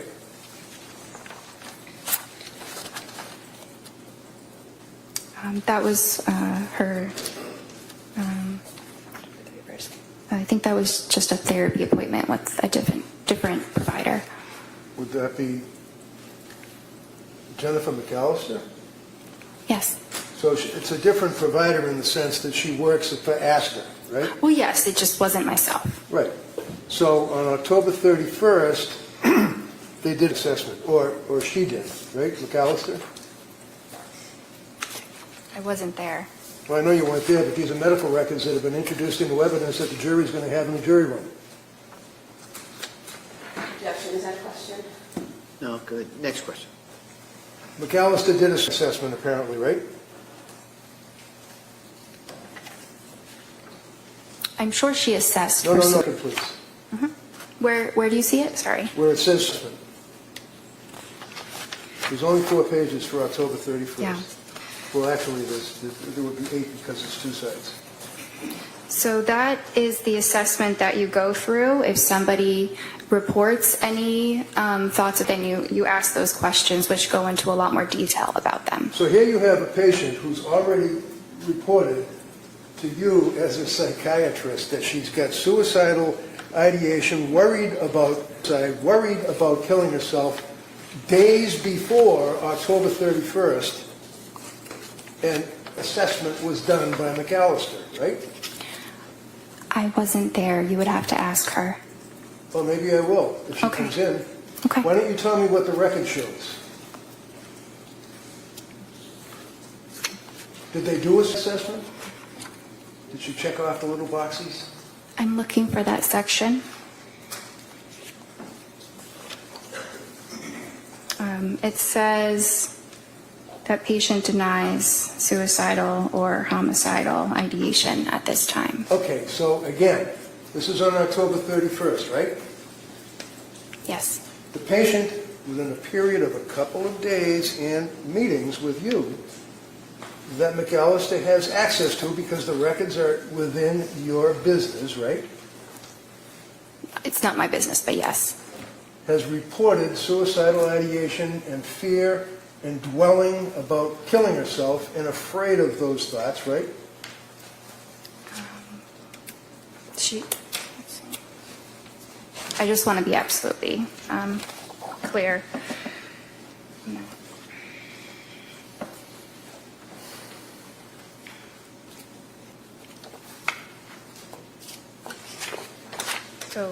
So yes, you know, a little Yes, while yes, earlier, she had voiced those concerns. Right. So as a result of voicing those concerns, is it your understanding that McAllister did not do any questions because Lindsay reported that she wasn't suicidal? It appears that she asked about Right, you already suicidality. told us that. I'm asking you about, excuse me, Hold on. Ask the next question. Go ahead. thank you. I'm not asking you, you told us 3 times now that she said she was not suicidal when she spoke to McAllister. I'm asking you about assessment for the 3rd time. You see it in front of you? Yes. Okay. Can you tell me, did Lindsay answer any of the questions that were asked over the 2 pages, possibly 3 of the statement? Yeah, 3, done by McAllister. I don't see anything written here. So was there an assessment?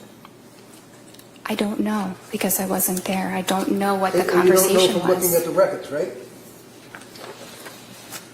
From looking at the records, I don't see evidence of additional suicidal questions beyond asking if it was there or not. So, suicidal assessment, doctor, is in the medical records. It consumes almost 4 pages, does it not? Yes? Yes. Okay. And all of the questions, like asking, have you felt life is not worth living? Is death something you thought about recently? Are you dwelling on that? What leads up to the thoughts? What are the thoughts? All those questions, right? For 4 pages, right? Yes. And there is not one notation indicating that that test was ever administered to her on October 31st, correct? Correct. But it looks like it was asked in other ways. Okay. November 2nd. Oh, it was asked in other ways? Is that what the little checkbox where it says denies suicidal ideation? Can I read something that she You wrote in the have note? indicated repeatedly that she denied suicidal ideation, right? Yes. Okay. The suicidal assessment was not administered, according to the record that's in front of you, by McAllister, yes? The additional suicidal assessment, yes. November 2nd. Oh, by the way, as a psychiatrist, not a psychologist, you have the ability to prescribe medication, obviously, right? Yes. And I think we talked about the DEA number and all of that, correct, which you had for about a month, other than when you were a resident, right? Yes. So you're prescribing these SSRIs and antipsychotics and antitropics or whatever they are, and it's important as to the metabolism of your patient with those drugs, isn't it? Yes. Okay, wait a second. What does metabolism mean? The body breaking down the medication. So how is it that you can determine how the body of your patient is breaking down the medication that is in their brain and they're complaining about all of these symptoms? How, as a doctor, do you determine how the body's breaking it down? We don't typically have any specific testing that we do to understand that. How about a blood test? It's not done for that. It's not done for that, meaning a blood test is not done to determine the metabolism of your patient, of your medications? Are you referring to genetic testing? No, I'm asking about the metabolism. I'm not Okay. talking about genetics. I'm talking about the metabolism of the SSRIs in her body. Okay. You can tell that metabolism rate through blood testing, right? Not in the way that you're describing. Okay, what way would it be? There is genetic testing that can give information about metabolism. Like what? It can talk about different enzymes that a person might have to suggest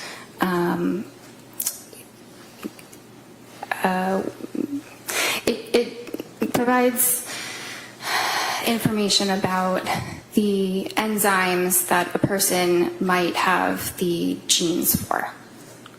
Okay, so it provides the enzymes that a person might have the genes for. Forgive me, I'm having difficulty with that. What does that mean? It's a little complicated.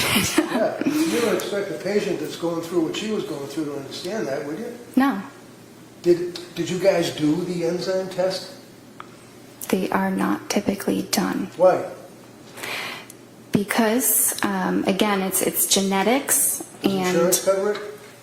She's in the middle of answering. Good. You finish that answer and I'll allow a follow-up. Go ahead, Doc.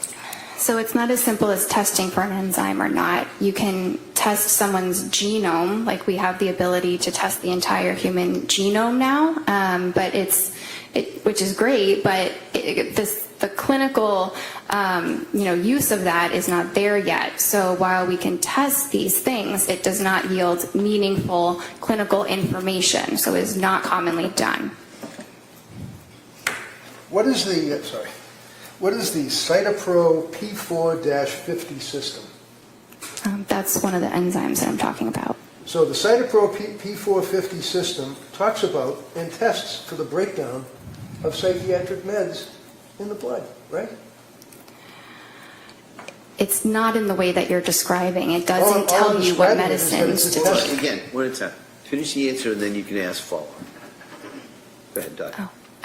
It just, yes, this is a test that is done, but it doesn't tell you what medications a patient will do better on. It's not useful in that way. So what's it useful for?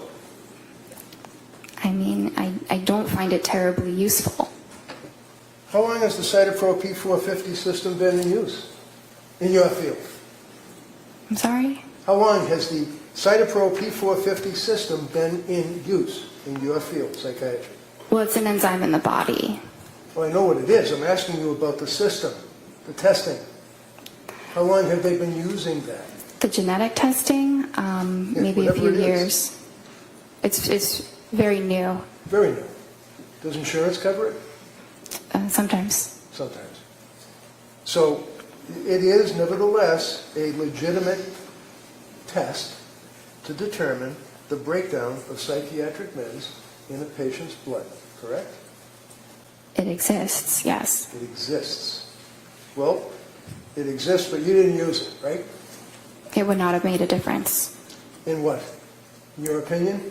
in her treatment. Because you go by the checks in the checkbox and what she self-reports, right? No, not just the checks in the checkbox. Oh. In any event, tell me about the thyroid. The Tell me thyroid? about the thyroid. It's an organ in the human body that regulates hormones. And what, if any, import and impact do thyroid levels have on your evaluation of a woman who is in the throes of postpartum depression? They don't. What is the purpose of a test to determine the thyroid levels? Well, you can test something like the TSH. Well, I don't know what a TSH is. I'm sorry. What is a TSH? Thyroid stimulating hormone. Okay, thank you. That's something that can be tested, typically by maybe a PCP, primary care, or endocrinologist if they have concerns about someone's thyroid function. Were you aware of a study that was a major study that was peer-reviewed? What does peer-reviewed mean in your business? That it was reviewed by other researchers in a similar field. And the report or the article or whatever it may be has to be approved by the peers that are reviewing it before it can be published, right? Yes. And you'd agree with me that in the medical field, it's a big deal to have publishing articles on your resume, right? Yes. And how many articles have you published about postpartum depression, postpartum psychosis, anything? I have published something, but it's not a full article. It's just a small thing. Okay. Are you aware of the Psychiatry magazine article dealing with, in 2021, thyroid function in postpartum psychosis, an exploratory study? Have you ever heard of anything about that, let alone read an article about it? No. Are you aware that there are studies that have compared thyroid function between psychosis with postpartum onset, PPO, psychosis without postpartum onset, PWPO, and normal postpartum? You aware of that? No. Well, you're supposed to be an expert, or you specialize, or you have an interest in treating women that have suffered from postpartum, correct? Yes. Have you written any articles at all about postpartum depression, anxiety, psychosis? No, I'm not a researcher. I'm a clinician. Have you read any of the articles, such as thyroid function in postpartum psychosis? I've read many articles. There are thousands. I have not read that specific article. Thousands? Thousands of articles on postpartum psychosis and the thyroid? No, not on that specific topic. So, when the Astor doctors are treating a person like Lindsay, it's your testimony to this jury that testing, whether it's blood testing or whether it's the Cytopro P4 testing, is not necessary because JenniferTufts doesn't think it's necessary, right? It does not yield information that would influence treatment. Really? So if there was elevation in the thyroid, that wouldn't impact on your treatment at all, your evaluation, your investigation? Sorry, I thought you had mentioned the cytochrome issue. Are we talking about that one, or are we talking about the thyroid? Talking about the thyroid. Okay. Yeah.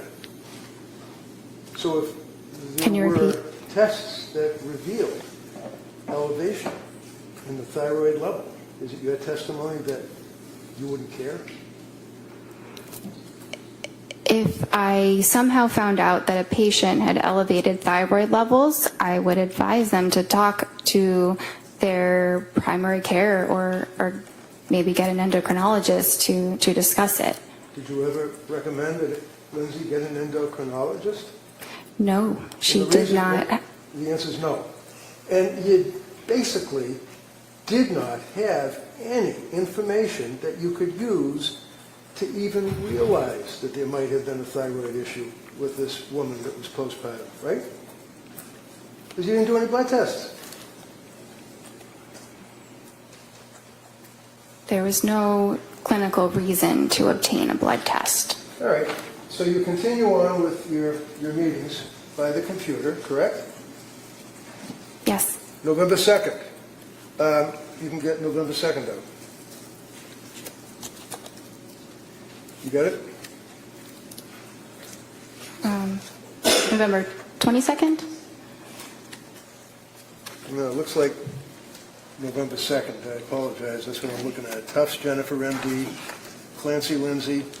Follow-up note, November 2nd. Yes. Okay. And you're still diagnosing her with generalized anxiety disorder, GAD, right? Yes. You add in there an adjustment disorder with depressed mood, I guess because of what she had been telling you, right? Yes. Okay.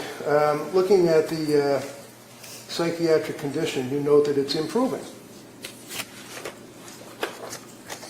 Right? Yes. And then you determine that you will decrease the Ativan to 0.75 milligrams for 2 weeks, and then decrease it to 0.5 milligrams for 2 weeks, and consider alternatives for sleep anxiety. Is that correct? Yes. And then you note if she's having urges to harm herself or others, to go to the nearest emergency room and call 911 and things of that nature, correct? Yes.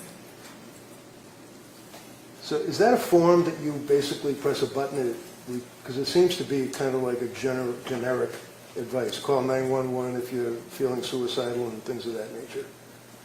Well, that's advice that we provide for every single patient. Okay.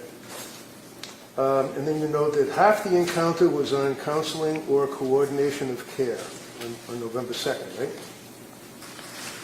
Yes, that's a typical statement. It's just a part of documentation that doctors use. All right. Now, on November 2nd, you were suggesting the 4 drugs that she would start would be Remeron, Trazodone, Pregabalin, and hydroxyzine, right?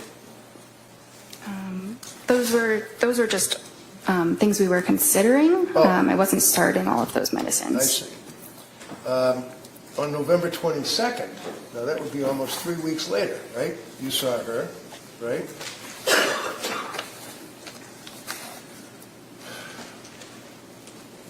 And did you ask her about whether or not she was still having suicidal thoughts or worrying about suicidal thoughts, for example?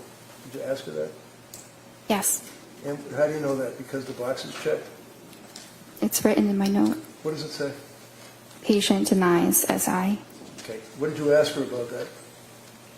I don't remember the exact words, but I know that I asked about that. Did you ask her about how things were going at home with her mother and father staying there? That I don't remember. I didn't document how her parents were doing. Okay. Well, I don't really care about how her parents were doing. I'm asking about whether or not you asked her how it was working out while her parents were there helping out. If you did, fine. If you didn't, that's fine too. Yeah, I don't think that I did. In this Okay. appointment, sorry. Okay. That's all. That's fine. December 1st was the next appointment, correct? And you can look at the integral history. Yes. Now, on that December 1st appointment, this is after she had transferred to South Shore. Yes. She disclosed to you that she had been seeing South Shore, right? Yes. We already talked about the fact that you never got the records from South Shore, so you don't know, other than what Lindsay reported to you, what medications she was on, right? Right. I knew what she was telling me. Right, and she told you that she was doing the Ativan taper, right? Well, she said she had tried doing that, but that then she was having worse sleep. Having difficulty sleeping is what she indicated to you, right? Yes. And she tried other meds that you had suggested, but stated that she was having difficulty with those meds, including Trazodone, right? Well, the Trazodone she didn't have a problem with. It just didn't seem like it was particularly helpful. Right. Did you prescribe the Trazodone or somebody else? This was somebody else. So do you know what the milligrams were that she was on? It says she tried between 50 and 150 milligrams. All right. Now, did she at some point try Remeron? She said that she did. Did you suggest in your discussions that she try Remeron? No, I did not. Did she indicate to you that she had rebound anxiety and intrusive thoughts, that she was going to die? Do you recall that? Well, she said worse depression and intrusive thoughts. Okay. Did she tell you what the intrusive thoughts were? It was the feeling like I'm going to die. Did she then have a script for Prozac, 10 milligrams? That's what she said. And she said that she couldn't sleep and had worse sleep, so that had to be stopped, right? Yes. She had, then she was on Klonopin, right? Yes. And what is Klonopin? It's a benzodiazepine.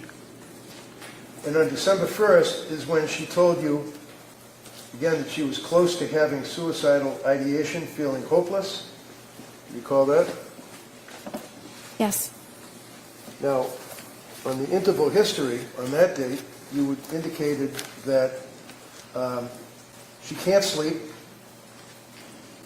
she's panicking, she had worse depression, intrusive thoughts, she was numb, nothing mattered, I feel like I'm going to die,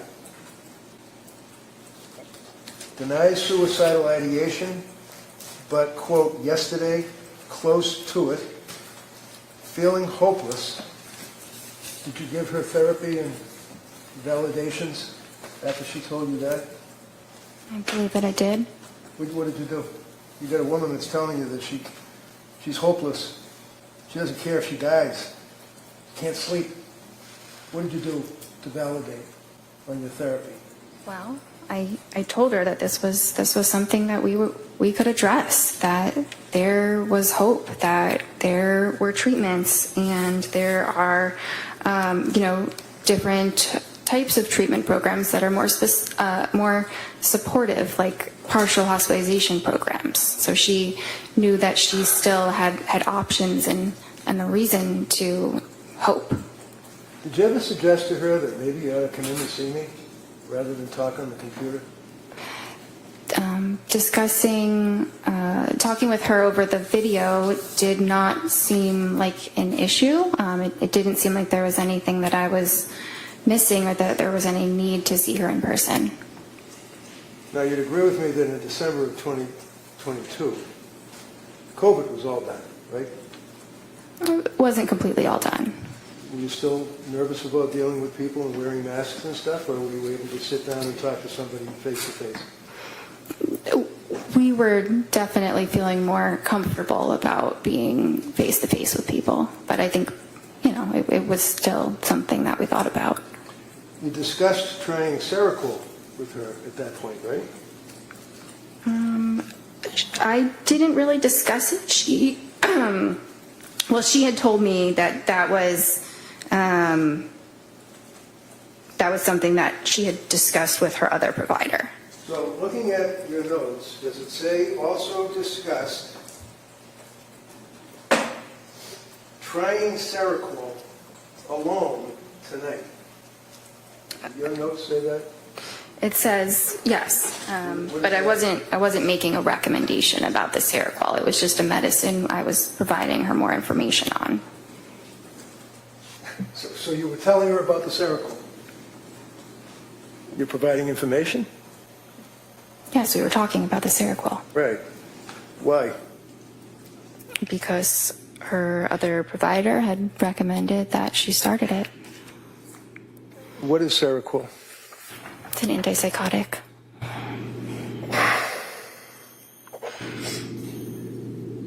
You also discussed with her the possibility of undiagnosed bipolar disorder, did you not? It was discussed. And undiagnosed bipolar disorder was, in your opinion, as a result of, not a reaction, but extreme reaction to the SSRIs, right? Not as a result of the SSRIs, but that Does your note say, and I quote, also discussed possibility of undiagnosed bipolar disorder given extreme reaction to SSRIs and insomnia, period. Does it say that? Yes. Those are your notes, right? Yes, the way you were saying it made it sound a little bit different before, but that's exactly what I wrote. I read it directly from your note, right? How did I make it sound different? I don't know. It sounded different the first time you said it than the second. So did she have bipolar? No. Did you make that decision that night? That day? I assessed that with her pretty much every time that I saw her, and she never had mania. What about mood stabilizer like Lamictal? Did you discuss that with her? Yes. What is Lamictal? It's an anticonvulsant, but it's used in treating mood disorders. So what was the end result of your meeting with her on December 1st? What did you guys do? Did you give her any recommendations, advice, anything? Yeah, well, so at this time, I was not prescribing her medications, but I was still concerned, not concerned enough that she was at imminent risk of hurting herself or anybody else, given what she said. But we had a plan for her to pursue a partial hospitalization program. Where was that? Well, the one that I had recommended was HRI. What is that, HRI? It's a hospital in Brookline. And did she ultimately go to another hospital? She ultimately went to the Women and Infants Hospital for one day. And those are the records that you didn't get, right? Correct. Okay. And you decided that she did not have bipolar disorder because, in your opinion, she did not meet, and I quote, the criteria, right? That would be the criteria in the DSM, right? Yes. And the DSM, of course, is the Diagnostic Statistical Manual, Roman numeral 5, meaning text revision, right? Yes. Is that what you were using back then? Would be this thing here, DSM-5, TR? This is the DSM, right? It's like a cookbook, right? It's more of a guideline that we use to, to help us in our treatment, but it's not the psychiatry Bible that people sometimes think that it is. Right. Hypomanic bipolar disorder. How many days does that require under the DSM? A hypomanic episode lasts for at least 4 days. And is that per the DSM? Yes. Remember on Friday you said that the most important criteria is 7 days with continued high energy levels? Yes. So is it 7 days or is it 4 days? And who says? Well, mania is 7 days. Hypomania is 4. Discussed again with her on December 1st, and that would be the Lemaitre sheet, right? Yes. And do you know in your records that she indicated that she was really struggling, and it was as a result of that you recommended that hospital program, correct? Yes. You agree that she had, in your opinion, a severe mental disturbance at that point that was manifesting itself? She had a maybe moderate heading towards severe. Moderate heading towards severe mental issue. Okay. You'd agree with me that she had increased anxiety, right? Yes. She had very, very increased depression, right? Well, she did. She said Okay, so as you since the answer this, Ramadan. can you just answer yes or no? I'm sorry. I was just trying to check the record. Okay, you can check the record all you want, but if I ask you a question respectfully, can you just not go on and ramble? Answer yes or no, that's all. It's sometimes impossible to do that. All There's right, listen, here, if you can't answer yes or no, just say you can't answer yes or no. If you can answer yes or no, answer yes or no. That's how we do it, all right? okay. Thank you. Now, mental issues like anxiety that was diagnosed, the depression that was diagnosed, and the fact that she indicated yet again that she was close to suicidal ideation, quote, worried about suicidal thoughts, but you indicated that she wasn't suffering from suicidal ideation on that day. Is that fair? She denied it. But she told you that she was worried about suicidal ideation and having suicidal thoughts, right? Well, this was the time she said she was worried that she was close to having suicidal thoughts. So did you ask her, what does that mean? Does that mean that she's standing at the edge of the stairs and she's thinking about falling down the stairs, or what? What does that mean, a close to suicidal ideation? So I asked about that, and that's when she said she described it further as using the word hopeless.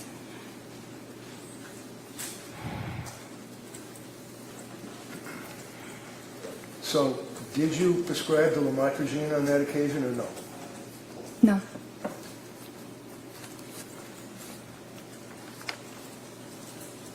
On December 16th, that's the next appointment she had, right? Yes. That'd be 2 weeks later, right? Yes. She was still not well, correct? She told you she was having a really rough time. She was sleeping, but she was still feeling very poorly. In your notes, does it say that she was having a really rough time? Yes. So when I asked you, if your notes reflected that she said she was having a really rough time, why do you feel compelled to say she was sleeping? Objection. Overruled. It's an important detail. Yeah, I guess. How about the rough time? What did that mean? What were the symptoms of having a really rough time for this kid? Do you want me to? Yeah, I'd like you to answer that.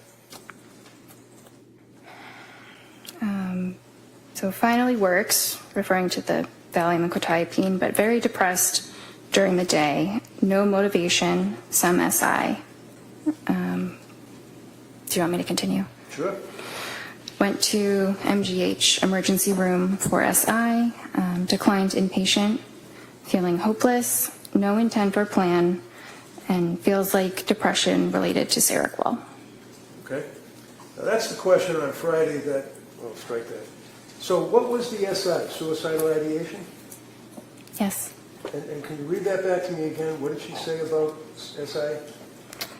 So that when she went to the hospital, she went because she had no motivation, some SI. Some SI meaning that she had some suicidal ideation, right? Yes, Yes? in her words, yes. Yeah, in her words. As opposed to thinking about having suicidal ideation or worrying about suicidal ideation. She actually indicated that she had suicidal ideation, right? I can't answer that as a yes or no. Well, it's in your notes that she said that, right? Yes?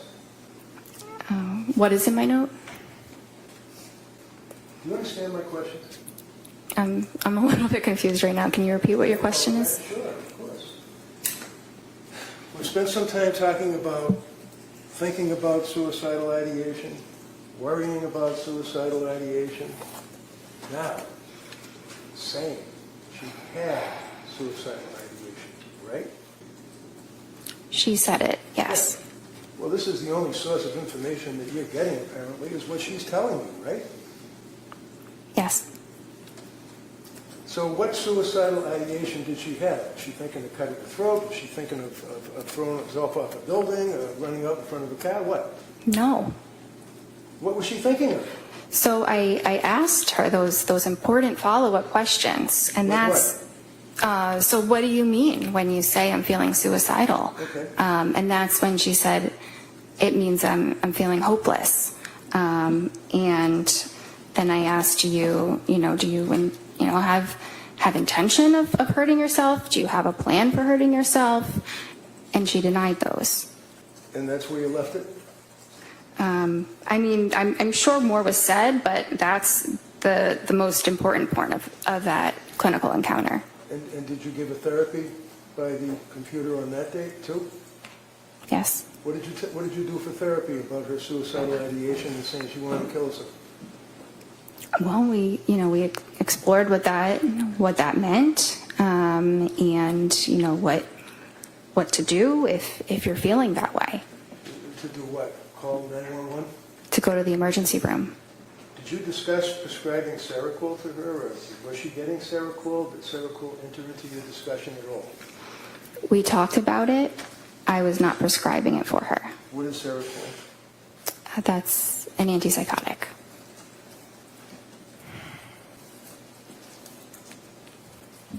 So, at the conclusion of your meeting on December 16th, basically what you took away is that she had now increased to suicidal ideation, was feeling hopeless, all the rest of the things that we've talked about, and then she what, just moved on, went home? Well, she was assessed in the emergency room and was not admitted, and I assessed her on that day again, and while she was certainly struggling, she did not require hospitalization at that moment. So she was planning on going to the Women and Infants program, and I supported that. Did you know that around that time she confessed to her husband that she was having now thoughts of harming children? No. Would that have been something you were concerned about? If I heard that, I would have been very concerned. You would have called DCF, right? I might have. And when you spoke to Pat, did you ever ask him what his observations were of her spiraling into November and December? Not that one time that he stuck his face on the computer and talked to you. Did you ever talk to him? He never called me again, or he never called at all. I never spoke with him again. So he is a husband of a woman, just had a baby, who's postpartum with all of these symptoms that we talked about, all of the drugs that you were prescribing and that she was dealing with, trying to get help. You never talked to her husband about what he observed because he didn't call you? Well, we did speak on that visit, Which visit? the 16th. Or I think that that's the one that he was at. You think it was? It's not noted in your record? It's not noted, but I remember some of what we talked about, and so in reading that record, it seems like that's the likely one that he was at.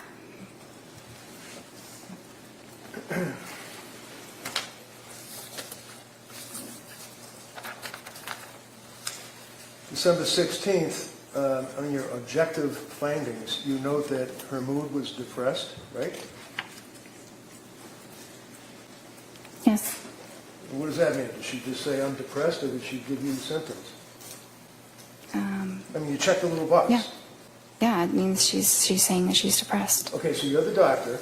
You checked the little box. What did your patient tell you about her symptoms that she was depressed on that date? Was she crying? Was she able to get out of bed? Was she worshiping at the porcelain god? What was going on in her life? She said she was having a really tough time. Her affect was flat, right? Yes. And again, depressed. You check it off twice. One under mood and one under affect, right? Yes. And then at the next page it says recent lab work. That wouldn't be blood testing, would it? Does ASTA do blood testing? We don't have a phlebotomist or a lab, no. Well, why does it say recent lab work typed into your form when you check off the little boxes? And that's something that auto-populates. It's a template that, It's a what? many different, it's a template. The whole note is something that psychiatrists or at, probably all across the country use. Probably. You can't diagnose someone's illness by a template, can you? No. You filled in, no lab results were found, right? There were none in the computer. Yes, I didn't type that in though. It So who typed it in? auto-populated. It was auto-populated. So on the next page where it talks about symptom goals, treatment goals, I'm sorry, symptom reduction and improved functioning. What does that mean? Symptom reduction is to have fewer mental health symptoms, and improved functioning means improved day-to-day life functioning, things that she's doing in her daily life. Really? Did you tell her all that? Yes. You're a young woman that's obviously mentally ill, very sick. she's deteriorating, whether you like that word or it's automatically imported. What, on that date, did you do? Never mind all those words you just said. What did you tell her on the television or the computer? I told her to go to the partial hospitalization program, and if she was having more suicidal thoughts again or felt like she was at risk of hurting herself or anybody else, that she should go immediately to the emergency room. How long did that meeting take? Probably about 30 minutes. And was that the therapy that you provided, telling her to go to the emergency room? I mean, that was probably a component. So the plan, excuse me, on December 16th was to follow up with women and infants, right? Yes. Did she? Yes. Do you know when? I don't know exactly the day. Shortly after. Then you were considering a brexanolone infusion, right? That's the Zolresso. That's the same thing in Rhode Island. Yeah. Okay. And that didn't go anywhere, right? That's No. It says start Lamictal, 25 milligrams daily, right? Yes. Continue Seroquel, right? What was the milligram for the Seroquel up to at this point? Well, she had told me it was 200. Well, That was was it? that. Was it? I did not write that prescription, so that's what her provider had prescribed her.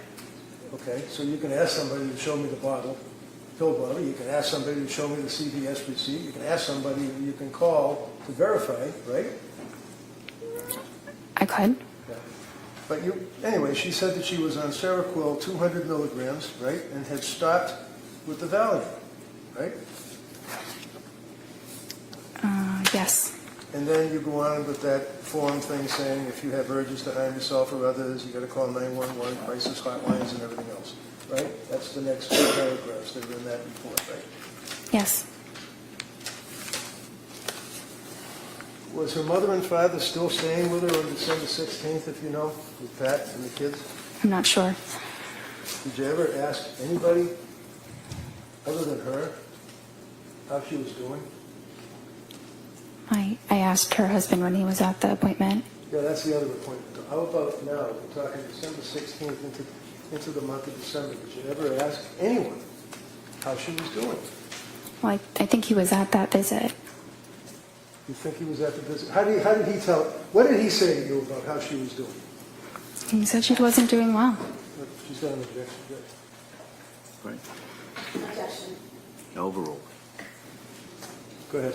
He said she wasn't doing well. Anything else? Yeah. He felt that it might have been, his opinion was that it was related to when she started the Seroquel. He basically said you guys are turning her into a zombie, right? Objection. Were those his words? Overruled. I don't have that written. He may have said that. Does that kind of hit you, though? You might remember that. You might have been, as some people worry about, might be thinking in your brain that he did say you're turning her into a zombie. Possible. It's very possible. Next meeting after the December 16th, was it? Is it Yes. December 16th? Is that what we were just on? Yes. Okay. The next meeting was January 6th? Yes. Okay. And how does this happen? Does the patient call?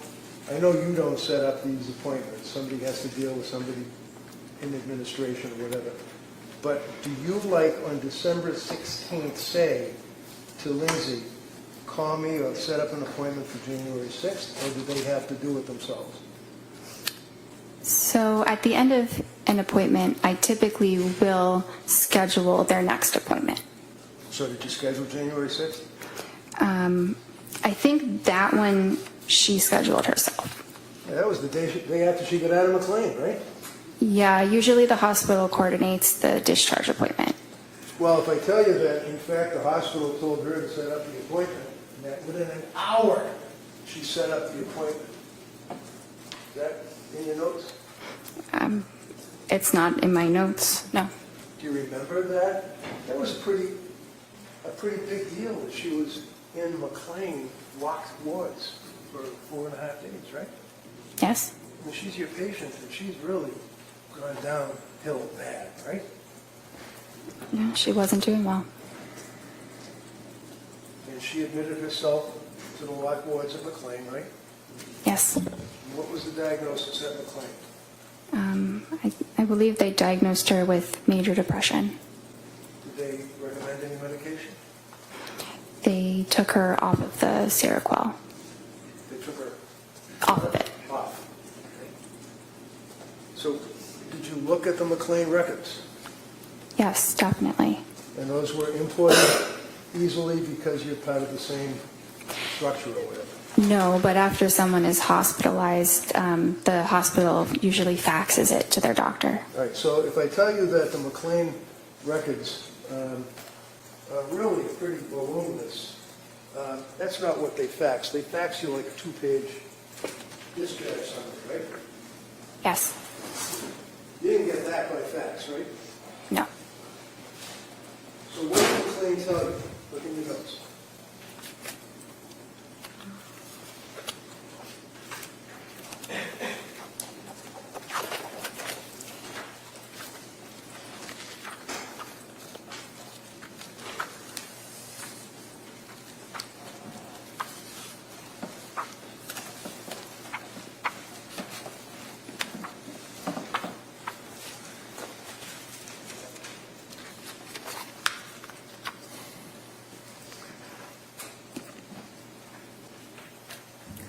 Which part do you want me to read? Did you ever have her sign a release from McLean? Did you ever get access to the McLean records? I had access to the discharge summary. Okay, so put the discharge summary aside, because that's what they faxed you, a couple of pages. What about the records? No, but that's typically not No, done. never mind typically. The answer is no. You never got the records, right? A discharge summary is a record. Did you talk to the doctor that discharged her? No, no one called me. No what? No one called me. I wasn't notified about the hospitalization until she was discharged. So you just sit there behind your computer and wait for people, Patrick, wait for the doctor from McLean, wait for the sick person who's the patient to call you? And if these people don't call you, it doesn't exist apparently, right? No, not exactly. I had no way of knowing she was even at McLean. Well, you did once she got discharged, right? Yeah, but that was after the fact. Right. So did you care why she was in McLean? Of course, And why was she in McLean? because she was depressed. And what was the, does your record indicate that she was discharged yesterday under interval history?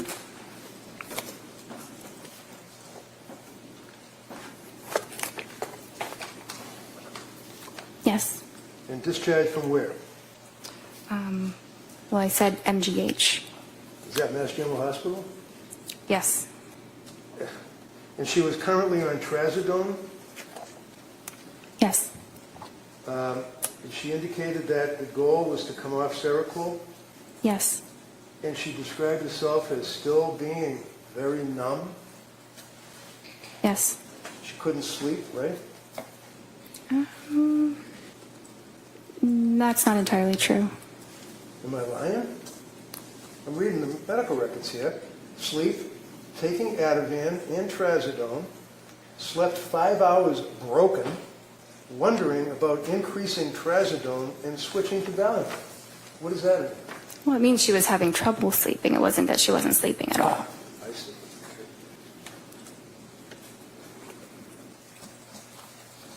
So was the trazodone increased at that point? Yes.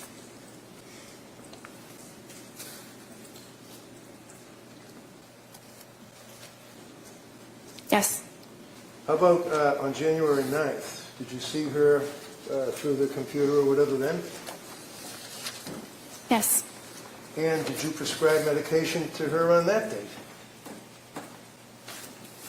Yes. And was that diazepam? Yes. 14 count, 1 milligram? No, I'm sorry. 14 count, 5 milligram. That sounds right. Okay.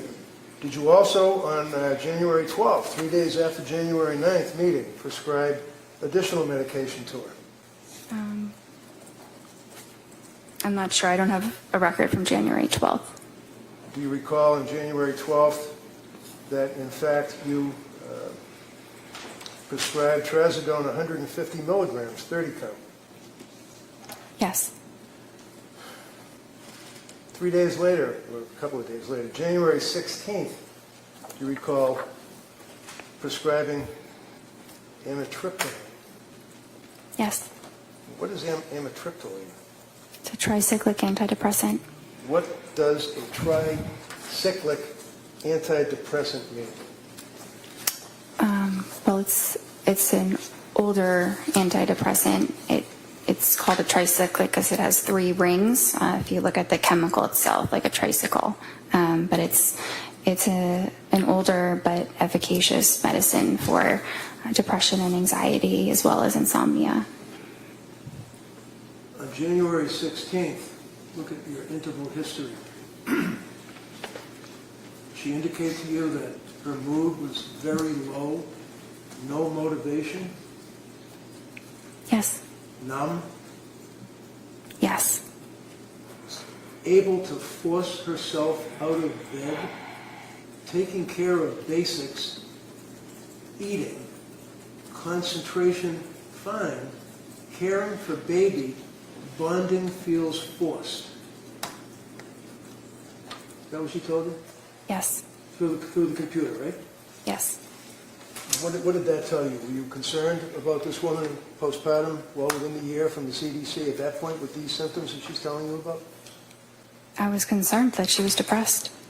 And in all of the times that you spoke to her, you'd agree with me that she appeared to be honest and forthright, telling you what she felt, right? That's what I thought she was, yes. Do you have any reason to think that she was lying to you? No. Diazepam taper on January 16th, 5 milligrams last 2 nights, slept for 4 hours, and then a light sleep, maybe 2 hours, stretches. Did she express that she was still having concerns about side effects from medications? Not at that point. So what does ROS mean under interval history that we're looking at? Review of symptoms. Okay. And then it says patient denies SIHI, that'd be suicidal ideation, homicidal ideation, correct? Yes. Denies other questions or concerns, and you recommend a low dose of amitriptyline for depression, correct? Yes. Patient agrees with the treatment, and you guys were also going to explore ketamine treatment. Is that right? Esketamine. Yes.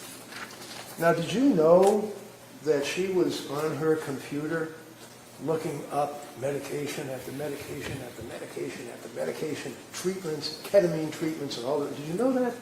No. Did you ever ask her whether or not she was looking up the symptomology of pharmacology and having interactions between drugs? No. January 23rd, you had that meeting, correct, with her? Yes. And this is after, obviously, excuse me, the January 16th appointment. And in the January 16th appointment, she told you that her mood was very low, and that's the worst that she ever reported her mood to you. Isn't that right?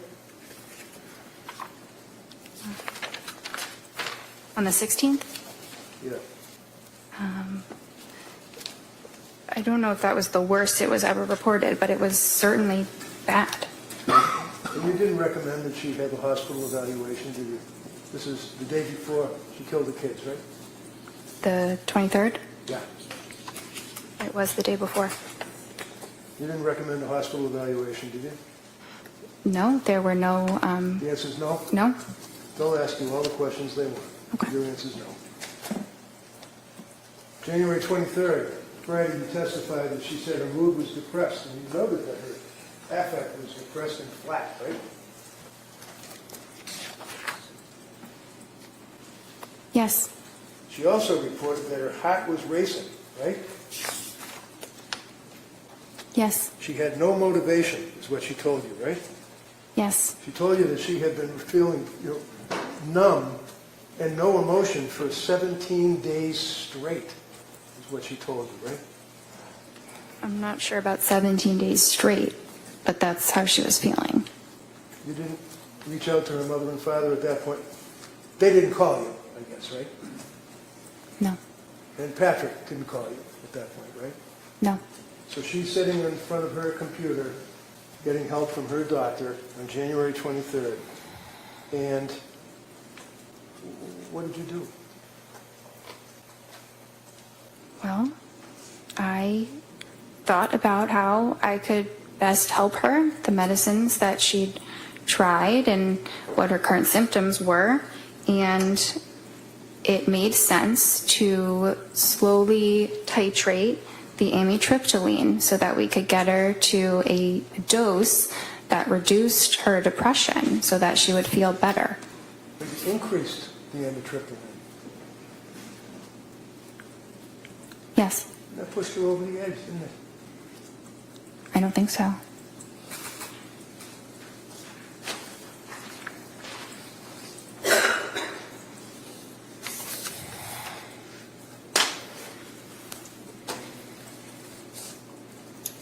That's all I have. All right, members of the jury, we're going to take the afternoon recess at this time, all right? Court, all right. Jurors, please kindly close the notebook.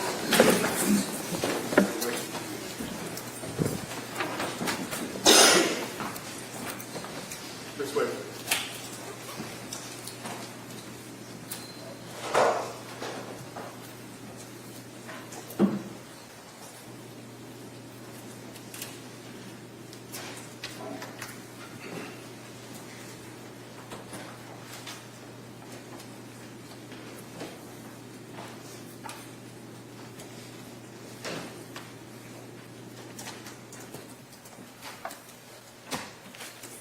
Jurors are registered to the court. This court's in session.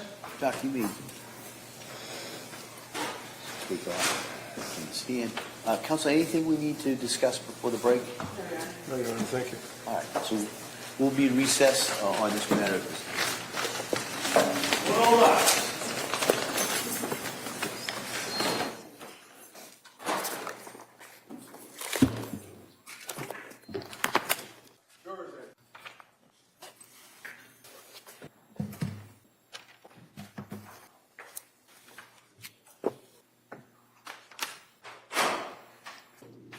This court's now in session. Please be seated. Your Honor, for the purpose of the record, we return back to the trial of Commonwealth versus Lindsay Clancy. All parties are present, including the defendant and including the 18 jurors. All right, thank you, Madam Clerk. Commonwealth, redirect. Thank you. Good afternoon, Doctor. I apologize for my voice. If you can't hear me, just let me know. Okay.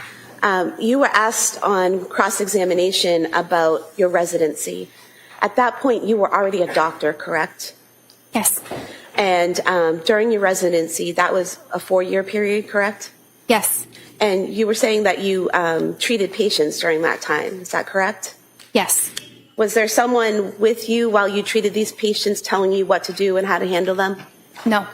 Were you alone responsible for the evaluation, diagnosis, and treatment of your patients? For the most part, but if I had questions or, needed to talk it through, I had help. And approximately how many patients did you treat during those 4 years? Thousands? And those were all psychiatric patients, correct? Yes. You said approximately 50 of those patients were patients dealing with postpartum depression or some postpartum issues. Is that correct? Yes. You also said you had some specialized or specific training in that area. Can you describe that for us? Yes, I did a specialized elective with a specifically perinatal psychiatrist where I worked in an obstetrics clinic and I saw patients who were pregnant and postpartum. And how long was that clinic for? It was for about a year. And so for a year, you were evaluating and diagnosing and treating women with postpartum issues? Yes. And that's separate and apart from your residency? It's a part of the residency. It's an elective. So for 1 year out of the 4, that was specifically designated to postpartum issues? Yes, it wasn't every single day, but it was continuing the same patients for about a year. So you would follow those same patients throughout the year, is that what you're saying? Yes. And you were asked about postpartum psychosis, and you said it was rare. How rare is it? I'm not sure the statistic, but low. Low. Have you dealt with patients in your 4 years of residency that had other types of psychosis? Yes, many. And psychosis, whether it's from postpartum or some other mental illness, does it present the same, or does it matter what the underlying illness is? I mean, it can present different based on the individual, but it's the same general disorder. And so what are the symptoms or signs that you look for to determine whether someone has psychosis? So you look at them, you assess their appearance, are they disheveled, and then you look at how cooperative they are, how they're engaging in your interview, are they answering your questions, or maybe refusing to answer your questions, maybe being very aggressive. You look at their speech, whether they're speaking very fast, very loud, or the opposite, like maybe not really even speaking much at all. You look at what their thoughts are like, and we assess thoughts by what they're saying. That's how we know what people are thinking, and whether what they say makes sense linearly, or whether someone's jumping around and you can't follow them.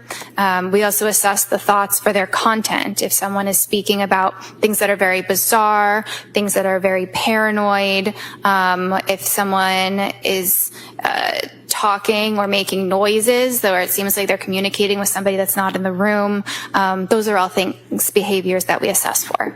So although you'd never treated someone with postpartum psychosis, you had evaluated, diagnosed, and treated people with other types of psychosis. Is that correct?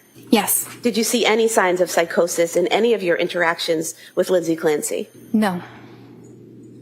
Defense counsel mentioned that part of your residency was during COVID. Did mental health issues just stop during COVID? Of course not. They often got worse. And so it's fair to say you still kept busy seeing patients on a daily basis? Yes. You also mentioned that some of the patients you saw in your residency, it was outpatient care. Is that correct? Yes. Is that similar to the care you were providing to Lindsay Clancy? Yes. And was that all 4 years you were providing outpatient care to psychiatric patients? For 3 of the 4. You were also asked about telehealth. Is telehealth appointments in psychiatric care standard in the industry? Yes. And how long has that been standard? Since COVID. And is it a fairly common and accepted practice at this point? Yes. Most of the session, for a psychiatric session, you're talking to someone, right? Yes. Does looking at someone through a computer screen somehow inhibit how you hear the answers? No, it does not. Or inhibit the way you ask your questions? No. And defense counsel asked you about, not being able to see below the waist someone's shaking or moving, but if someone's sitting and they're bouncing, can you see it elsewhere? Can you see other movement? Yeah, sometimes it can reverberate in different parts of the body. You were also asked about the Edinburgh scale. You said you don't use it, right? Yes. You said you use the PHQ-9. Why do you use that instead of the Edinburgh scale? It's not my choice. That's the practice at Astor of what we use. And the PHQ-9, what does that look for? It assesses various symptoms of depression. And postpartum depression, are there questions on the PHQ-9 that look for the signs and symptoms of postpartum depression? Not specifically postpartum depression, but the symptoms of postpartum depression are symptoms of depression that occur during postpartum. It's the same symptoms. So the PHQ-9 is asking the patient questions that would reveal whether or not they might be depressed, but not whether or not they just had a baby. Correct. And then with your interaction with the patient, you're able to know whether or not they are in the postpartum phase. Yes. And so would it be fair to say that you take the PHQ-9 plus the information you learn from the patient, put it together and come up with a diagnosis? Yes.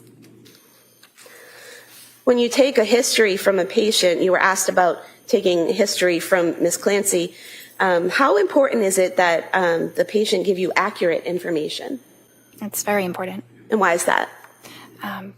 Well, that information is being used to make treatment decisions, and a lot of things can be assessed. You know, the things that I described before. That's very helpful, but we can't see what someone else's thoughts exactly are. So the person does have to tell them to us.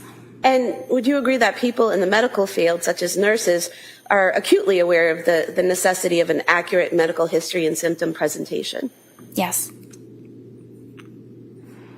You mentioned that the defendant was able to advocate for herself. In what ways did she show you that?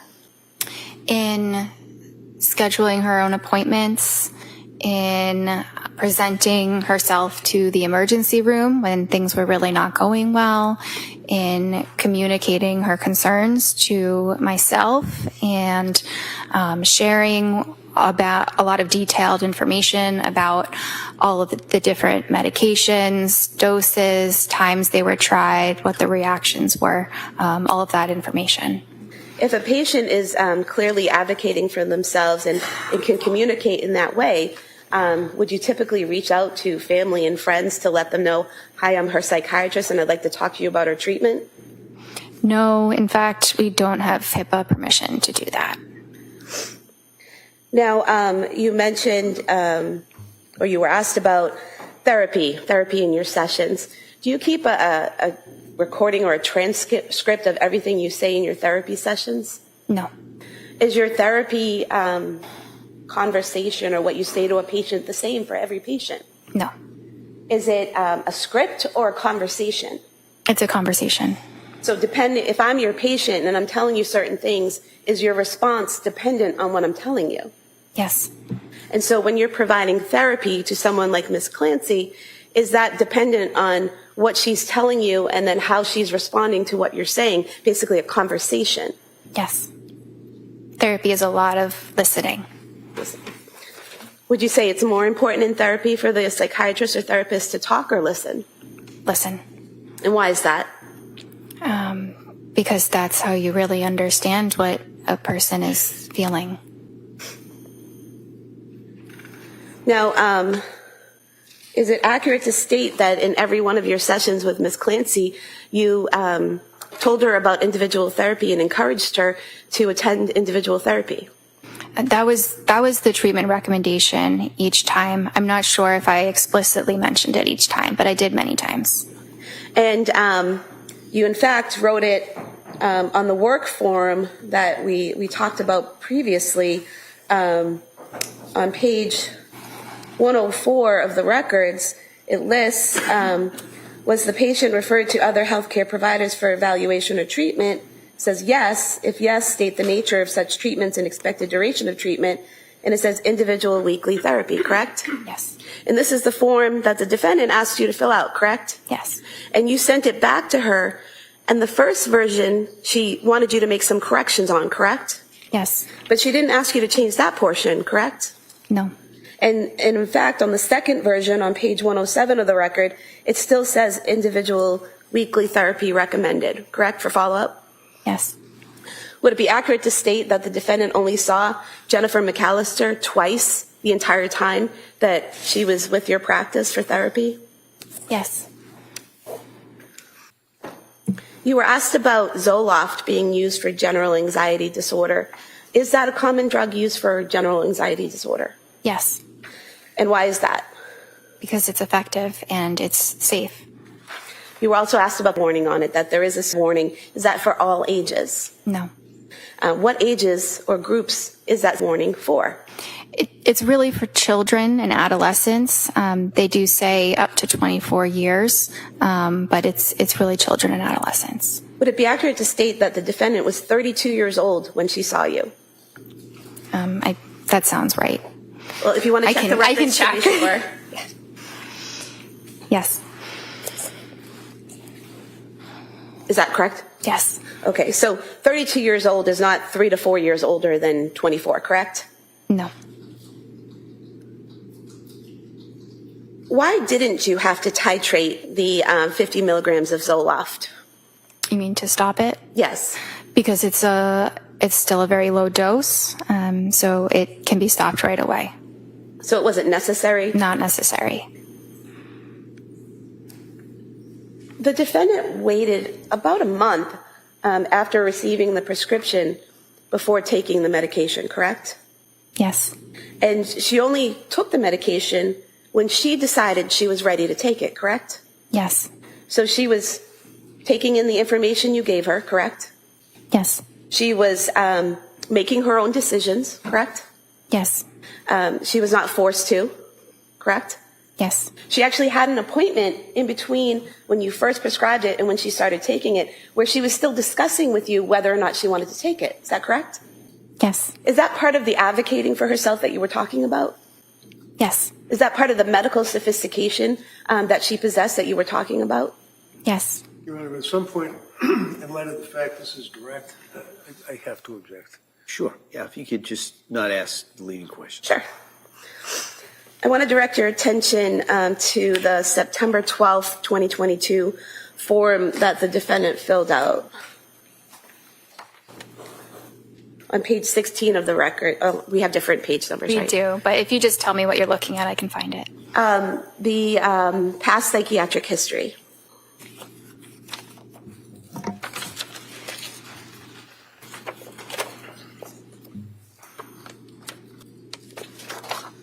Okay. What did she tell you, Ms. Clancy, tell you about the, where it says, if yes, list the reason and dates? What did she tell you?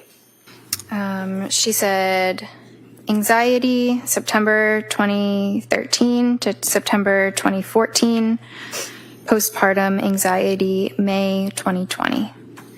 And on the following page, under the past or current psychiatric medications, which ones did she list? Prozac, 50 milligrams, and Wellbutrin, 100 milligrams. Is there a column there that says effective, yes or no? Yes. What was the defendant's answer with whether or not Prozac was effective? Yes. What was her answer as to whether or not Wellbutrin was effective? Yes. Is there another column there that said experienced side effects? Yes. Did she check off any side effects experienced for Prozac? No. Did she check off any side effects experienced for Wellbutrin? No. Going to the October 20th, 2022 appointment.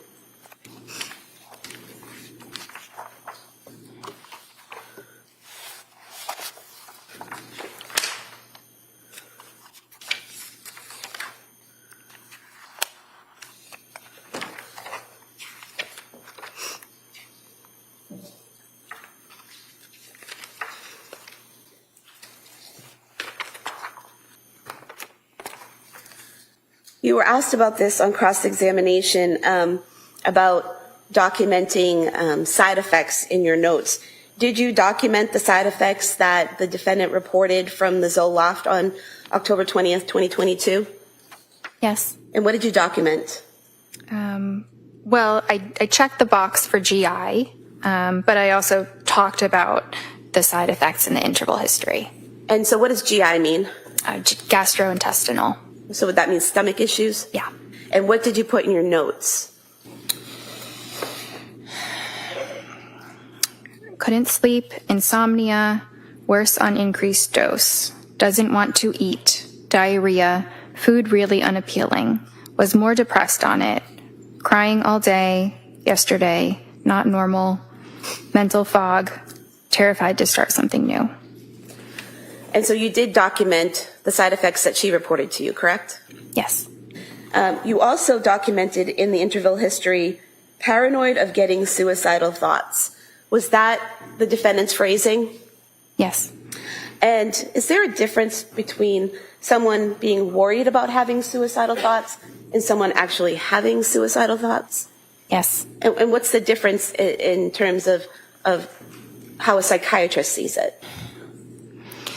So that's the difference between what a patient might answer and then what the psychiatrist actually assesses. So say a patient might say they're having suicidal thoughts, but when they describe them, they're not actual suicidal thoughts. They're fears of suicidal thoughts. So that's the difference there. And I'm sorry, I think I forgot exactly what your question was. So what's the difference in your training and experience between someone having fears of suicidal thoughts and actually having suicidal thoughts? Well, so if it's a fear, then it means that they're not actually having suicidal thoughts. It's a negative. And does that affect the way you proceed with treatment? Yes, in some ways, yes. How? Well, you still proceed with treatment. It's still concerning, but it is a level of concern that can be managed on an outpatient basis, not requiring hospitalization. And so, according to the defendant, she was not yet having suicidal thoughts at that time. Yes. So when defense counsel asked you repeatedly why you didn't document how many times she had those thoughts, she hadn't had those actual thoughts yet, correct? Correct. That was later in December, is that right? Yes. Now, she also told you that she was worried about that something bad might happen, so she arranged for her mother to stay. Is that correct? Well, she arranged for her mother to stay. I'm not sure if that was because she was afraid something bad was happening, or it just seemed like they needed more help. Okay. So you don't recall the two being together as a thought? Correct. And the fact that she was struggling and arranged to have her mother stay, got support, advocated for herself, would those be protective factors? Yes. How so?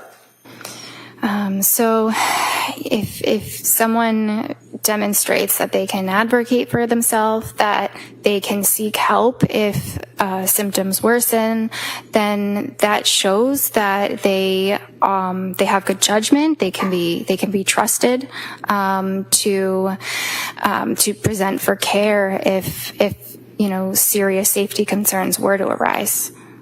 So based on your training and experience with Ms. Clancy, where she says she's worried about getting suicidal thoughts, and she has her mom come stay with her, do you see that as a positive decision? Yes. You were asked about not asking the defendant if she had called hotline. If a patient denies suicidal ideation, would you typically ask them if they had called a line? No. And why not? Because I wouldn't think that they would have. If a patient were to call a line, I would think that they would be telling me they're having suicidal thoughts as well. You were asked about prescribing hydroxyzine, Ativan, and Buspar. Did you tell the defendant how to take those medications? Yes. What were your instructions? So the Ativan was to take as needed for severe anxiety. The Buspar was to be an everyday medicine. And the hydroxyzine, we had started that to see if she could use that as an alternative to the Ativan. So to take it instead of the Ativan. But if the if the hydroxyzine wasn't working, she still had the Ativan to use, it's stronger. So was there ever an instruction for her to take all three at the same time? No. And you were asked about the contraindications of Ativan and Benadryl. Do you recall that? Yes. Are there contraindications for taking the two together?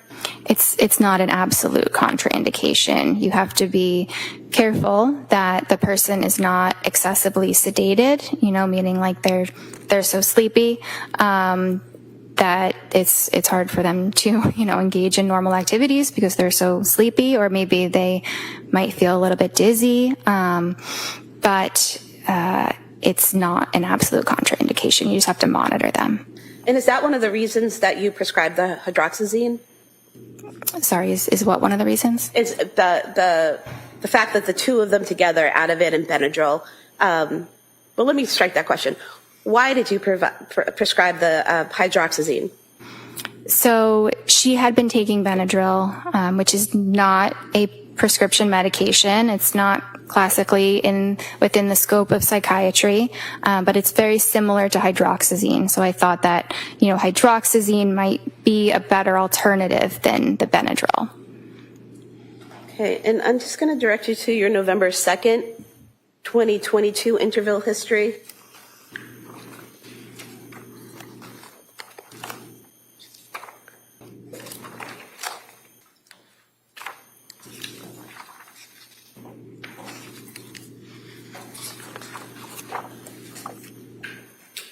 Now, would it be fair to say that on the November 2nd date, the defendant reported she was fine all day, evenings, bedtime, get anxious, Ativan helps, sleeping great on it, afraid to try something else, but knows it's not a long-term solution.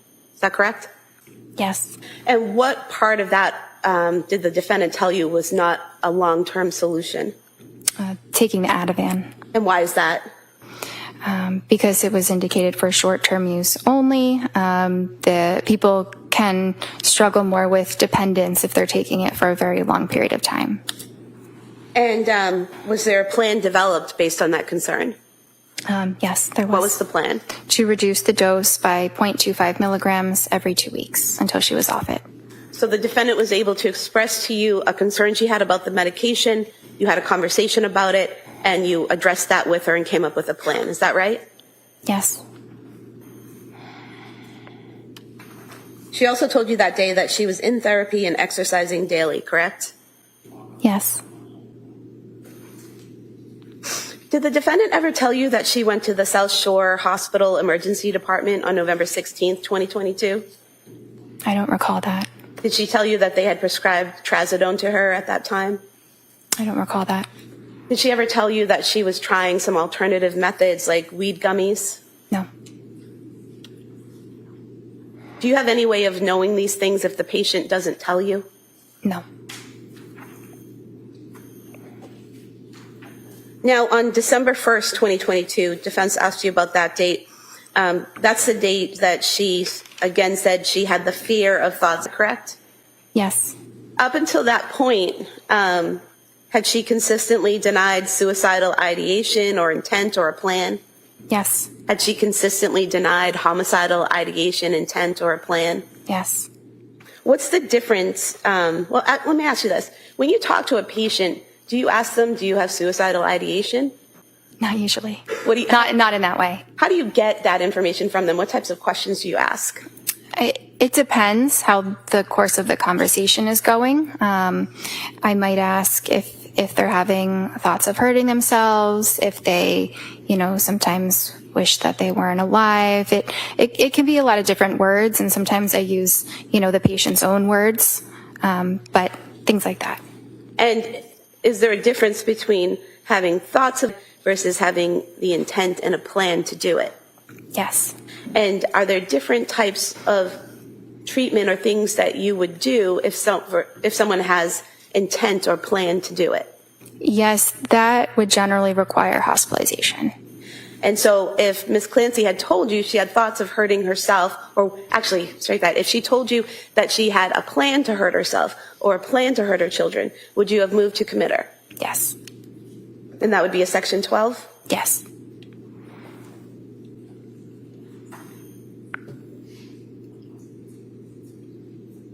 You were asked about the October 31st therapy session with Jennifer McAllister.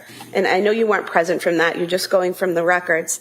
But you did say that in that session, the defendant denied suicidal ideation and homicidal ideation, correct? Yeah, that's what's documented. Would there be any reason, based on your training and experience, to do that further suicidal intent assessment? No. Why not? Because if someone is denying suicidal ideation, they're just going to deny every other detail about But that further evaluation, is that very specific questions about planning for do it, all of those things? Yes. You were also asked about evaluating the defendant for bipolar, and you said that she, based on your conversations with her, there were no signs of mania, correct? Correct. What are the types of questions you ask a patient to determine if they've experienced an episode of mania? Well, a lot of it is what I can see in the session. I might also ask about some of those symptoms, like decreased need for sleep, or racing thoughts, or increased risk-taking activities. But even if they're reporting those things, I would have to really see it for myself to diagnose that. And what would you see physically? So I might see that the person is talking very fast, and it's almost impossible to interrupt their rate of speech. And it might also be very loud. They might be hyperactive, not able to sit still. They might be yelling and jumping from one thought to another without any linear connection between the thoughts. They might, I guess that's probably what I would observe in terms of behaviors. Did you observe any of those behaviors with Lindsay Clancy? No, it was the opposite. What do you mean it was the opposite? So, the opposite of euphoria is dysphoria or depression. The opposite of hyperactivity is tiredness and fatigue. So, in a way, it was the opposite of mania that I observed. And in terms of the questions you asked about her past behavior, were any of the answers that she gave indicative of mania? No. You were asked about discussing Seroquel with the defendant, even though you weren't the prescriber. Why did you discuss that medication with her? Because the patient was asking about it, and her husband was also asking me about it. They really wanted my opinions about it. It wasn't necessarily that I was prompting this line of conversation. And what did you tell them about it? Well, I shared that it has very good evidence for treating depression, and I may have shared that Seroquel does different things at different doses, right? So sometimes people are concerned that it is called an antipsychotic, but it actually doesn't function as an antipsychotic until you get up to really high doses, like 800 milligrams. So in low doses, it's more of a sleep medicine or an antidepressant. So I think that I explained that to them, and it's obviously a very important part of it. But they were also concerned about that causing the depression that she was experiencing. So we talked a bit about how you would tell. It kind of can be hard to tell whether a medicine is causing that or it's just occurring because of depression. What did you tell them in terms of how to tell? That it's really based on the timing. If you were to notice a significant decline after starting or increasing the medication. And prior to Ms. Clancy taking the Seroquel, had you noticed signs of depression in her? Yes. And after she was off of the Seroquel in January, did you see signs of depression in her? Yes. So that was completely off of Seroquel, both before and after, still showing signs of depression? Yes. During January, the defendant told you she had trouble getting out of bed? Is there a specific visit? I think it was right after she got out of the hospital. Maybe your first or second visit with her.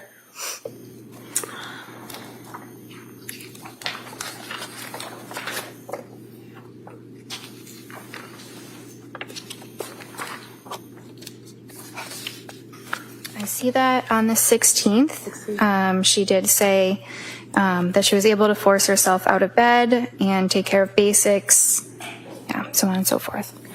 Were you aware that she had gone to the Museum of Science with her family on January 8th and spent a few hours there interacting with the exhibits and the children? No. Were you aware on January 15th, the day before that session, she had been to the Cape Codder down in Hyannis with the family, interacting with the kids and going down little water slides and all of that? No. Were you aware that on January 14th, she watched all 3 kids while Pat went to a brunch and was fine? No. Were you aware that on January 16th, her husband took Cora skiing and she was alone with the boys all day and had no issues? No.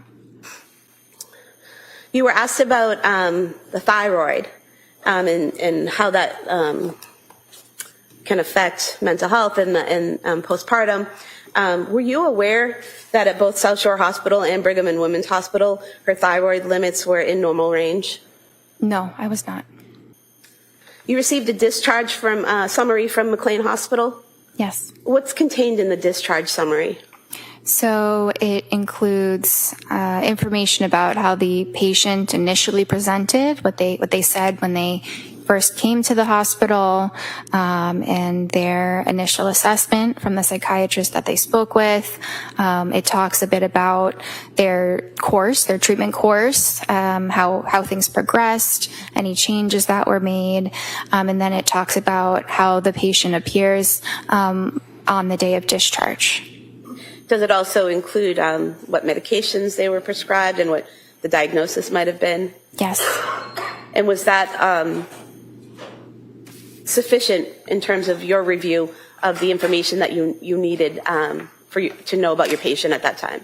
Yes, that was a very helpful amount of information that I would typically review that amount of information for a patient after the hospital. Now, you were asked about your January 23rd, 2023 session with the defendant. Defense counsel asked if you had, recommended a hospital evaluation for her on that day, and you said no. Why not?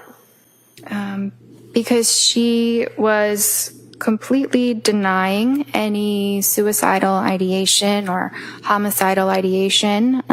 There were no signs of psychosis or mania, so there were no serious signs that her safety or that anyone else's safety was at risk. And during that session, did she ever tell you that she planned to harm herself or the children? No. If she had done that, what would you have done? I would have, it depends exactly how it would have played out. It would definitely include hospitalization. If the children were in immediate harm, it might include enlisting help from my staff so that they could call the police while I'm on the phone with her. I think it depends, but I would address it promptly. You were asked by defense counsel about the amitriptyline that you prescribed on January 16th, 2023. That initial prescription was for 10 milligrams, correct? Yes.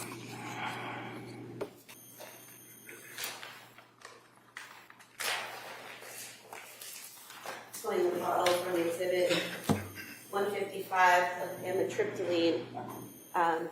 Would you agree with me that this shows that the prescription was filled on that same day, January 16th, 2023? Yes. And out of this pill bottle here, there were 30 pills in this prescription, correct? Yes. And there are 8 pills missing from this bottle. So filled on January 16th, 17th, 18th, 19th, 20th, 21st, 22nd, 23rd would be 8 days, correct? Mm-hmm. And on the 23rd is when you said she could raise it to 20 milligrams? Yes. So if there are only 8 pills missing, she never took that additional dose, correct? That's what I would think based on what you just said. So the amitriptyline, increasing it from 10 milligrams to 20 milligrams, wouldn't have pushed her over the edge, correct? Well, if she didn't take 20 milligrams, then that's correct.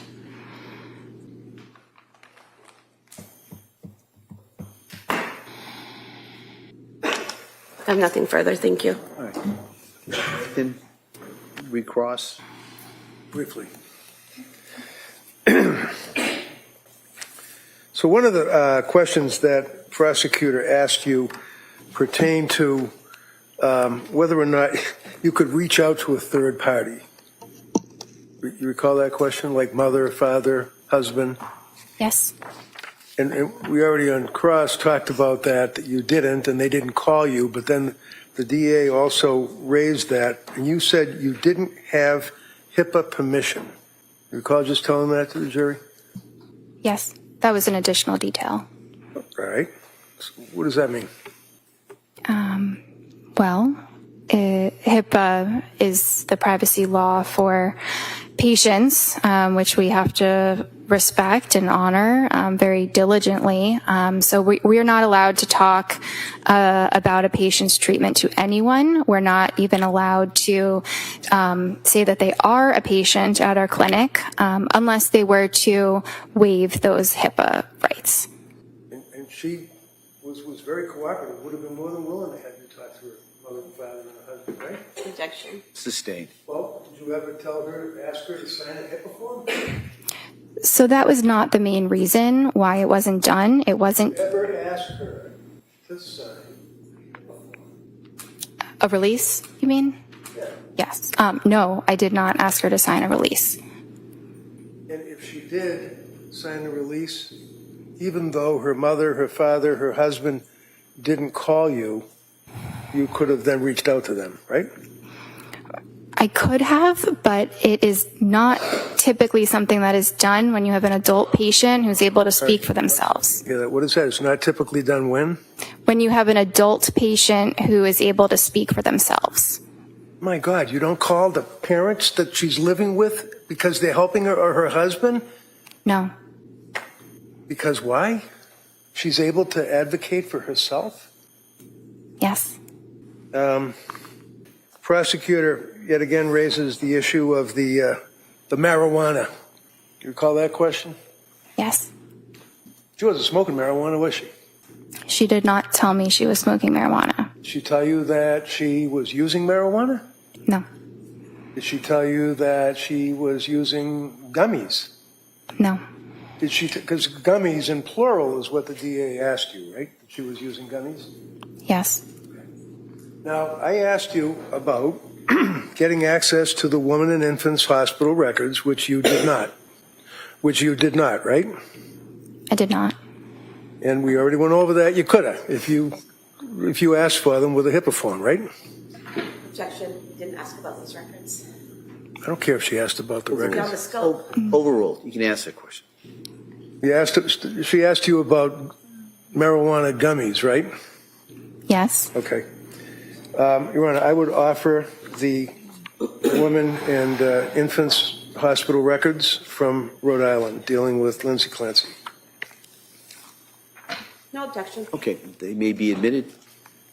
I just want to look at them at some point to make sure it's a clean copy. Sure, yeah. Before it goes to the jury, you can review it.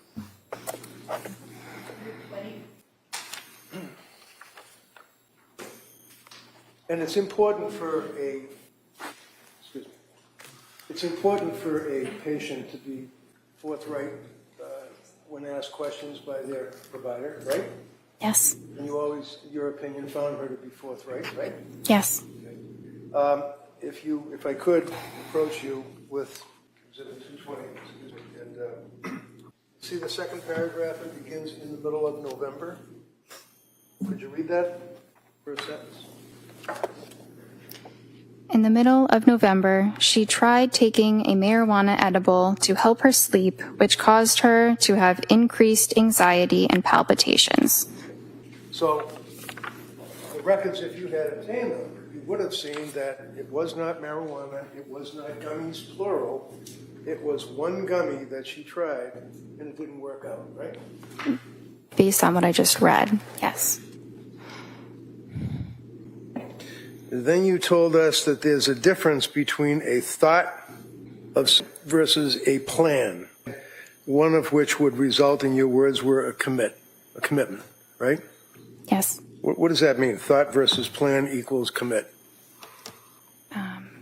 A suicidal plan means that they are they know exactly what they're going to do to end their life, what they're going to use, maybe when they're going to do it. They've researched it, and that presents an immediate threat, and that is something that would require hospitalization. District Attorney had asked you also about the thyroid levels, and you indicated, or she indicated that they were in the low range at Mass General Hospital, Reed. Is that correct? I thought she said they were normal. Oh, I thought she said low, but normal or low.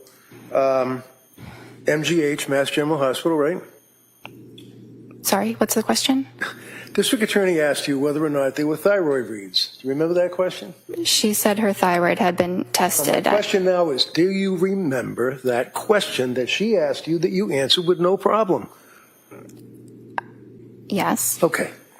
And your response was that, my memory, because jurors it counts, that it was low reads, MGH, and South Shore Hospital. Is that right? I thought she said that it was normal, or within normal limits. Almost fine. We'll go with normal.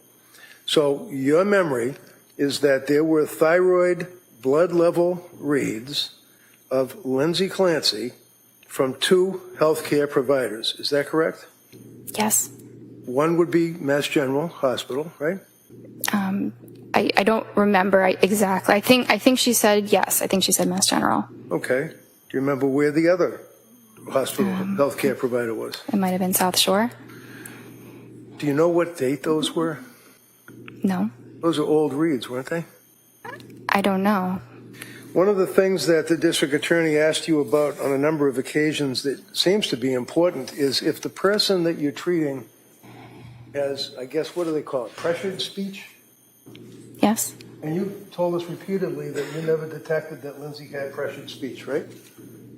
Correct. I'm sorry? Correct. Looking at the record from October 21st, would you... Objection is writing on this. Oh, all right. You know what? I'll ask her to just look at it. Might take a look at it, and if you want to get the actual exhibit, we could do that. All right. So forget all about my sloppy writing. I'm looking here on October 21st of 22. Is that correct, right up there? Yes. Okay. Yes. And can you just read this paragraph here for us? No sleep last night. Falls asleep after 40 minutes. Heart racing, severe anxiety. Worrying about kids, baby, sleep. Yawns but not drowsy. Not hyper, pressured speech. What was that? Not hyper what? Not hyper, not pressured speech is what I meant. I know it doesn't say not, but that is exactly what I meant. Wait, when did you see this that you noticed that it did not say not? I don't care what it says. I know what I meant. Well, when you wrote this, you did not say not pressured speech. You said in the medical record, pressured speech, right? No. Does it say that? Yeah, the word is the word not is right before not hyper, comma, pressured speech. Right. The two are following the not. To you? When you put down in a medical record, heart racing, comma, severe anxiety, comma, worried about kids, comma, baby, comma, sleep, comma, yawns but not drowsy, period. Not hyper, comma, pressured speech. That's what you wrote, right? She did not have pressured speech. Did you write that, doctor? I wrote that, but you're misinterpreting my note. Am I reading this correctly, and the jury will be able to look at it, that you put not hyper, comma, pressured speach? Did I read that right? Yes, but your interpretation is incorrect. As opposed to yours? That's all I have. Just in regards to what was raised there. Yes, just two brief issues. Approaching you with your records from October 21st, 2022, the section labeled speech, where there are all the boxes where you can put pressured, word salad, all of the different things. What do you check off for speech on October 21st, 2022? Appropriate. And defense asked you about the thyroid levels. Would it be accurate to state that I asked you if you were aware that her levels were normal at South Shore Hospital and Brigham and Women's Hospital? Yes. And your answer was no, correct? No, I was not aware. Because you don't have those records, correct? Correct. Thank you. Do we have any clue as to how old they were? I don't know. You're asking me about something I never saw. All right. Nothing further. All right. Anything further? All right. Thank you, Doctor. You may step down. Thank you.